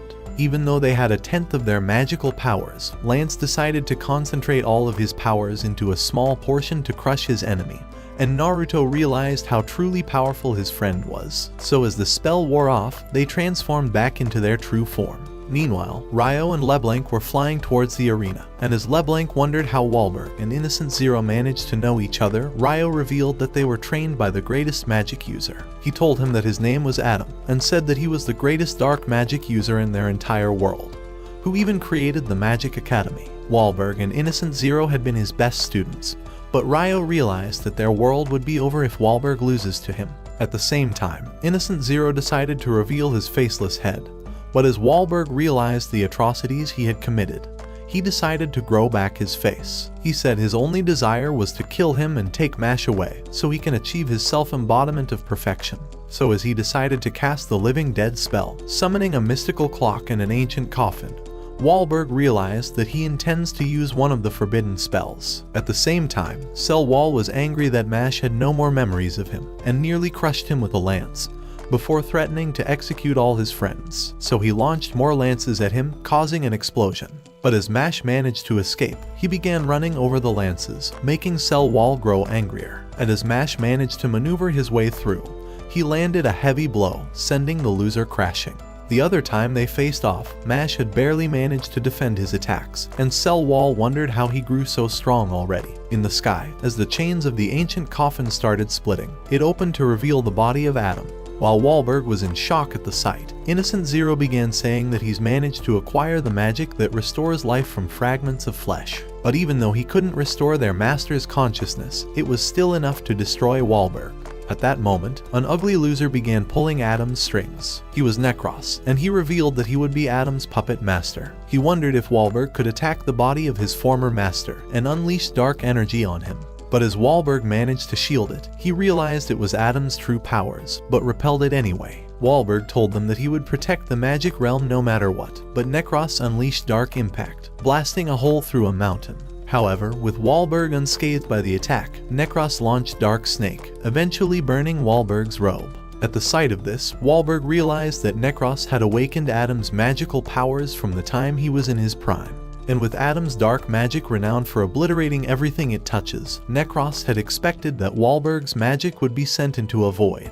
For this reason, Wahlberg had decided to dodge the Dark Snake, but Necros thought he would eventually succumb to his attacks. So he unleashed double Dark Snakes, but as they overwhelmed Wahlberg, he obliterated it. However, Necros wouldn't stop, and decided to unleash another Dark Impact. But Wahlberg released his light crystals to cut through the energy and rip into Necros's body. At that moment, the disgusting creep realized that half of his body had been sliced off. While he was screaming like a loser, Wahlberg decided to reveal that his magic controls space, and said that half of his horrendous face has been teleported to another dimension. His light crystals had actually carved out an entire space to successfully teleport the dark magic. But Necros thought he could blast him with more magic than he could cut out. So he unleashed absolute Dark Impact, but Wahlberg dispelled it at that instant. As Necros wondered how he managed to grow stronger than his own master, he decided to release a massive energy that nearly took over the skies. But as he directed it towards Wahlberg, thinking it would obliterate him this time, Wahlberg awakened his own magic. As he told him that he's only been using the wand's magic, he opened a portal with the light crystals and unleashed Space Sacrifice, absorbing all the dark energy in an instant, and even swallowing up the loser before he could escape. So with the nuisance gone, Wahlberg told Innocent Zero to prepare for the real battle. Meanwhile, Mash decided to ask Cell Wall why Innocent Zero was trying to capture him, so he began telling him that Innocent Zero actually created him using dark magic, for the purpose of activating the forbidden spell of immortality. by sacrificing 6 blood relatives, Innocent Zero would become immortal. So he revealed that Mash was one of his children, and that he also had 5 other brothers, whose only purpose was to be a vessel for nurturing Innocent Zero's immortal heart. This was the purpose for his existence, and as Mash grew disappointed, Cell Wall told him that he's a small insignificant part of something special. However, Mash thought his words made his life heavy and sad.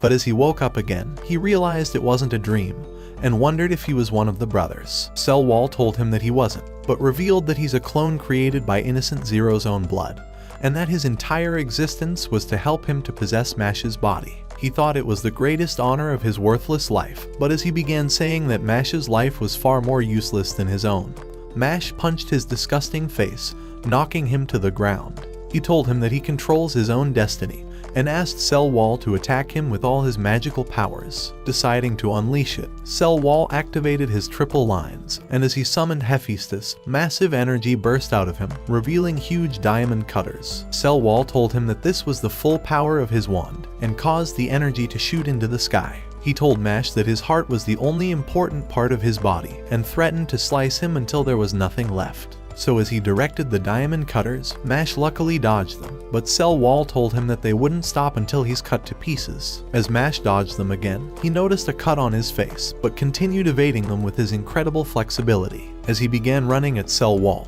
a cutter nearly sliced his body, and as he realized that Cell Wall has 2 more cutters to protect him, Mash realized it was dangerous. But Cell Wall cast lightning at the black diamond, and threatened to kill everyone in the arena if Mash tries to run away. Just then, he launched the cutters, but just as it nearly touched Mash's body, he took off instantly, and Cell Wall wondered if he was abandoning his friends. Before he knew it, Mash appeared behind him, revealing that he actually did a loop around the academy to shake off the discs. So as he realized he intends to sacrifice both of them, Cell Wall decided to turn his skin into diamond. At that moment, the cutters sliced Mash's body, spilling his blood on the ground. As Cell Wall thought he won, he began kicking his face, but soon realized he's actually stepping on a cream puff. Just then, Mash stood up, and as he began stuffing his mouth with cream puffs, Cell Wall swallowed all of Mash's sticky white cream.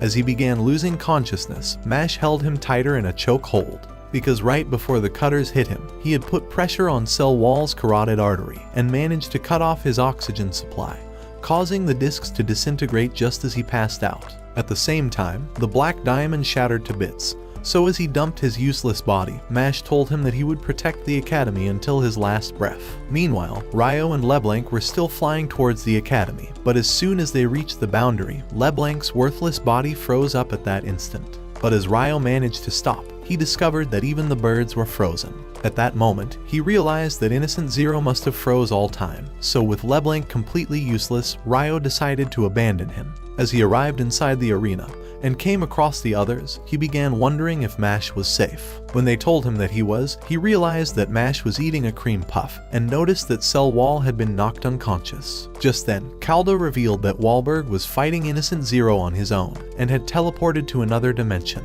As he let out those words, Mash offered to find them, revealing that he would do so with his muscles, before running off immediately. However, Order thought he couldn't possibly find them since he has no magic detection, and began advancing towards Cell Wall to arrest him. But as he tried to capture him, a barrier deflected the sand, and he teleported before their eyes. As they began wondering how he managed to escape, Macaron told them that the loser was truly unconscious, and revealed that one of Innocent Zero's minions had cast the transfer spell. At that moment, they realized the enemy must be close, so Order suggested they find him. However, when Ryo thought it could be a diversion, Caldo told the students to protect the arena. In the middle of the sky, as Innocent Zero activated Time's Cold to freeze time, Wahlberg teleported himself to another dimension, but reappeared behind him. As he thought he could end him, he released his light crystals, and cast Space Bout to erase him.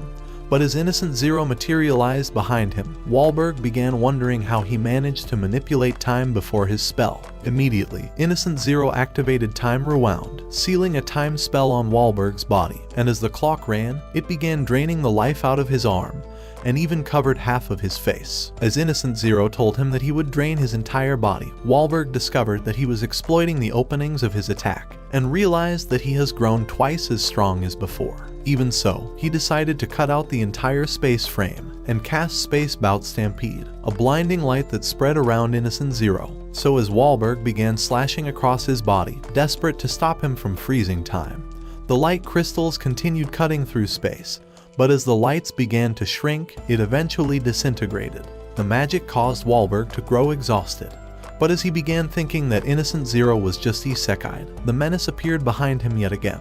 The sight of him caused Wahlberg to grow afraid, and as he wondered how he managed to survive, he realized that Innocent Zero must have frozen time right before he carved out the entire space. At that moment, Innocent Zero cast another time rewound, and blew off Wahlberg's entire arm. He began saying that he's grown a lot stronger, and revealed that he's spent these past years enhancing his magical powers. For Wahlberg, he thought he grew weaker from trying to protect everyone, and told him to be ready for a permanent retirement. But Wahlberg thought that living means to protect others. When he was younger, he had been a weak and worthless loser, and had spent every day locked up inside his room.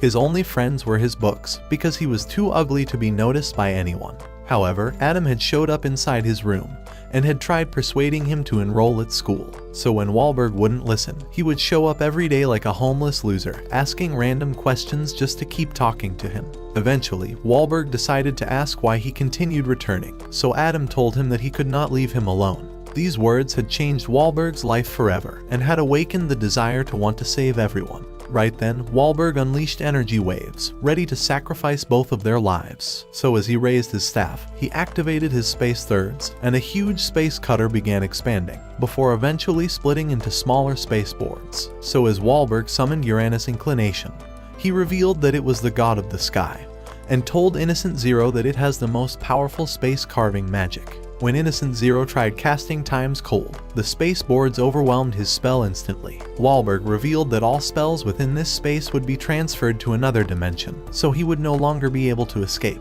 Right then, he released a light into Uranus, and as a new space began rotating, Wahlberg revealed that he was willing to sacrifice both of their lives. However, Innocent Zero managed to freeze Uranus, stopping time within the entire space. As he cast a dozen lances towards him, it pierced Wahlberg, and he told him that he would die soon. But at that moment, he realized that the space was still rotating, so Wahlberg revealed that even if he were to die, the third spell was releasing the power of the gods, not his own, so it could never be stopped. Wahlberg had been saving up his magical power to unleash it into his staff, and as the massive energy overwhelmed him, he revealed that he's willing to sacrifice his own life to allow non-magic users to live peacefully. This was his dream ever since Adam managed to convince him to enroll at school, the statement that he called noblesse oblige, where the strong help the weak, and he had spent his entire life waiting to see the day it starts to happen. So as the light grew brighter, it absorbed everything, before expanding into a giant light ball. Caldo saw the spatial magic, and Ryo realized that Wahlberg must have activated one of the greatest spells in the realm. But at that moment, it began to shrink until it completely vanished. As Wahlberg realized that Innocent Zero was still alive, and that the spell hasn't been activated, Innocent Zero summoned 1,000 lances and directed them towards him. But as he wiped them out with Space Bout, one of them pierced his body, causing his staff to fall off. While he nearly fell from exhaustion, Innocent Zero caught him and began saying that he's grown much stronger than him. So as he was ready to end Wahlberg's life, the man grew sad, realizing that he would never see his dream play out before his eyes. But as Innocent Zero tried to end him, Mash kneed his worthless face, sending the lance flying off. With Wahlberg shocked at the sight of him, Mash remembered Wahlberg asking him during the entrance exam what he would do if he faced someone that overwhelmingly overpowered him, so he reminded him that he would smash their faces with his fist. Back in the arena, Caldo realized that Innocent Zero must have turned back time to cancel Wahlberg's magic, so Ryo decided to summon his broom, offering to join Wahlberg for support. At the same time, Innocent Zero already recovered from Mash's attack, so as he thought it was the perfect opportunity, he tried telling Mash to follow him. However, when Mash would not do so, Innocent Zero revealed that he would forcefully take him away. So as a dark cloud began spreading from his cloak, it overwhelmed them at that instant, trapping them inside thick darkness. At that moment, Innocent Zero began to absorb Wahlberg's magic, revealing that he's acquired the ability to steal anyone's magical powers. However, Mash managed to break out of the barrier, rescuing Wahlberg before he entered Nirvana. Before their eyes, Innocent Zero summoned Wahlberg's light crystals, and Wahlberg realized he's acquired the power to cut through space. At that instant, Innocent Zero activated Space Sacrifice and blasted a hole through a mountain. At the sight of this, Wahlberg realized they were screwed and thought Innocent Zero's magic made the space blast twice as powerful. As Innocent Zero began saying that he's gained control over the entire world, he revealed that his final desire was to acquire Mash's body. Immediately, Mash kneed him in the face and followed with a barrage of kicks and punches before pounding his body. However, as Innocent Zero was unfazed, he managed to catch his punch this time.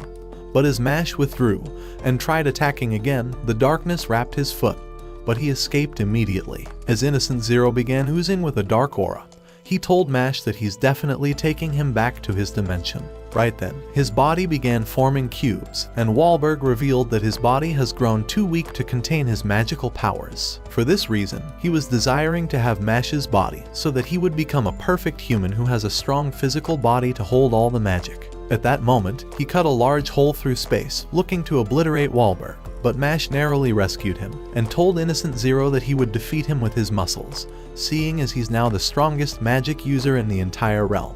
However, Innocent Zero decided to shatter the space frame, saying that he would return to reclaim Mash's body before casting a dark spell towards the academy and causing it to disperse. So as the fragments touched the demons, it disintegrated their bodies, but Macaron realized that it couldn't possibly be transfer magic. Right then, the souls of all the demons combined into a giant monster, so Innocent Zero called it his parting gift, but wondered if Mash could even kill it. As he vanished into another dimension, Wahlberg grew too weak and began falling towards the forest, but Ryo managed to catch him inside a bubble. Meanwhile, Mash was already running back to the academy, hoping to reach it before the monster destroys the entire place. But at the same time, the time spell had been removed, and all the students began wondering what happened. As they spotted the monster, they thought they were going to meet their maker, and as it punched the wall, huge rubble began flying into the arena, and Finn's life was already flashing before his eyes. But at the last moment, Lance heard his sister screaming for help,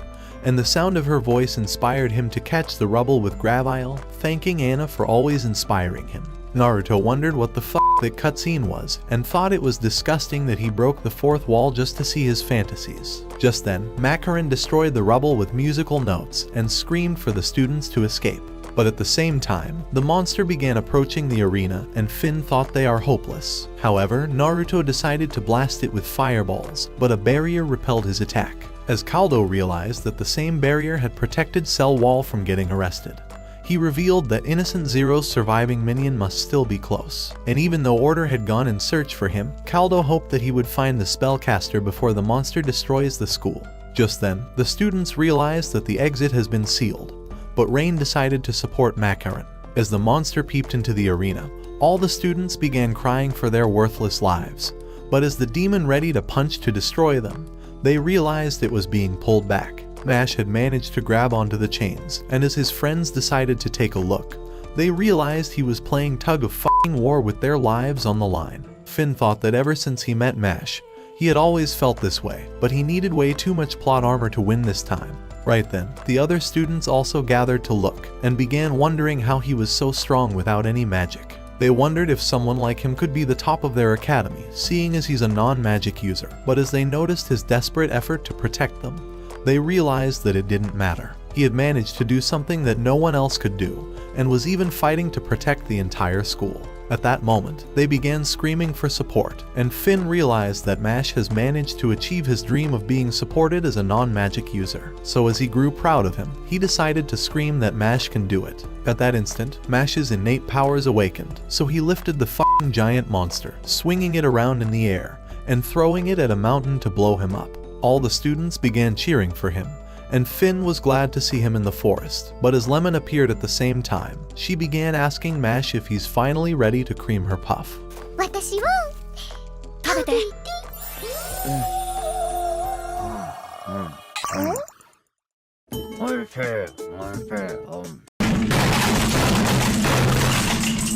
Later that day, when Wahlberg woke up, Ryo told him that Mash managed to eliminate the demon, and Wahlberg realized he might be the embodiment of Noblesse Oblige, who was the special human that was destined to bring equality into the magic realm. At the same time, Caldo had managed to blast Innocent Zero's last surviving minion, but Order immediately covered him up with sand, squeezing the life out of him at that instant. So as he appeared before them, he began wondering if Caldo would take sides with Mash. He revealed that he hasn't changed his mind about him, and said he still hates Mash's ugly face. At that moment, Caldo began to leave, but told him that Mash was a special human, and that he wouldn't hate him. Within a few days, news had begun to spread across the entire world, revealing that Innocent Zero attacked the Magic Academy. However, no one recognized Mash's victory in the battle, and the school had kept it a secret to kill any threat of a protest from the people. Mash, being the only one who knew the truth, was burdened by this grave knowledge, so he went to the beach. But while Mash and Naruto were playing in the water, Finn began wondering why the Divine Visionaries still intend to kick Mash out of the academy, even though he had saved the magic realm. Order had managed to persuade the others to try and expel him, but Lemon wondered why they wouldn't just leave him alone. Right then, they discovered that Wahlberg was seated behind them, having come for the summer break. As he began telling them that Mash would never be safe until Innocent Zero was dead, he revealed that Innocent Zero has acquired the most powerful time magic in the world, and even his own spatial magic for cutting through space. The combination of these powers, which was boosted by forbidden magic, have made Innocent Zero the greatest magic user in the history of the magic realm. Additionally, he had created 5 blood brothers that might be even stronger than Wahlberg. He had never expected that Innocent Zero would grow so much stronger, so he told them that in the 14 million possible universes that existed, there was only one where they would be able to win. However, he thought only Mash could actually give them a real fight, and could even destroy the strongest of magics. As Lemon tried saying that it would be an overwhelming challenge for him, Mash told them that he would never lose, and would even graduate from the academy. However, when Lance told him that the end of semester exams were close, and that he would be expelled from the academy if he fails even one of them, Mash began having a panic attack, realizing he wasn't close to being ready for the exams. So a few days later, after Lemon decided to give him a mock exam, she revealed that he scored worse than a 4th grader taking a college exam. And with Mash being brain dead, Finn wondered if there was any hopes of seeing him pass the exams. However, when Naruto revealed that he's actually been studying and offered to help Mash study, Mash realized he was the only worthless loser, and the realization made him feel even worse. Eventually, they decided to begin the tutoring, but as it went on, Mash's empty brain got overwhelmed, and began to overheat from all the information until it exploded.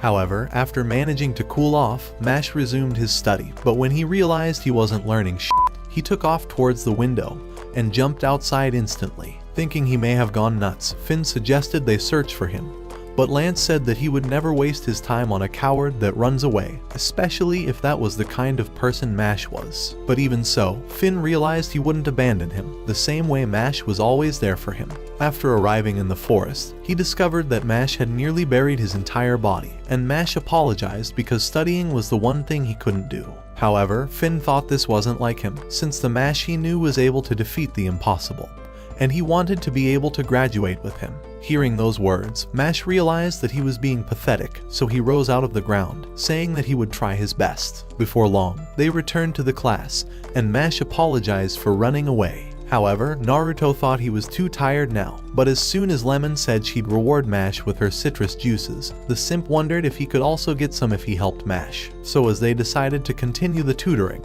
and spent the next few days doing so, Mash ate his cream puffs to keep going. But on the day of the exams, he realized that he couldn't remember anything, and thought he would certainly get expelled. However, when the teacher summoned him for his results, he discovered that he managed to barely pass, and his friends thought he was very lucky. At that moment, Bamboo Man entered the class, and began screaming the words bamboo over and over. However, Lance knew exactly what he was saying, and as the mentally ill moron kept spamming the bamboo button, they realized he was saying that a crowd was standing outside, screaming that the news of Mash being magicless had spread across the realm. So all of them were here now, screaming for Mash to be expelled. However, Lemon decided to step out, and screamed for them to hold on for a second.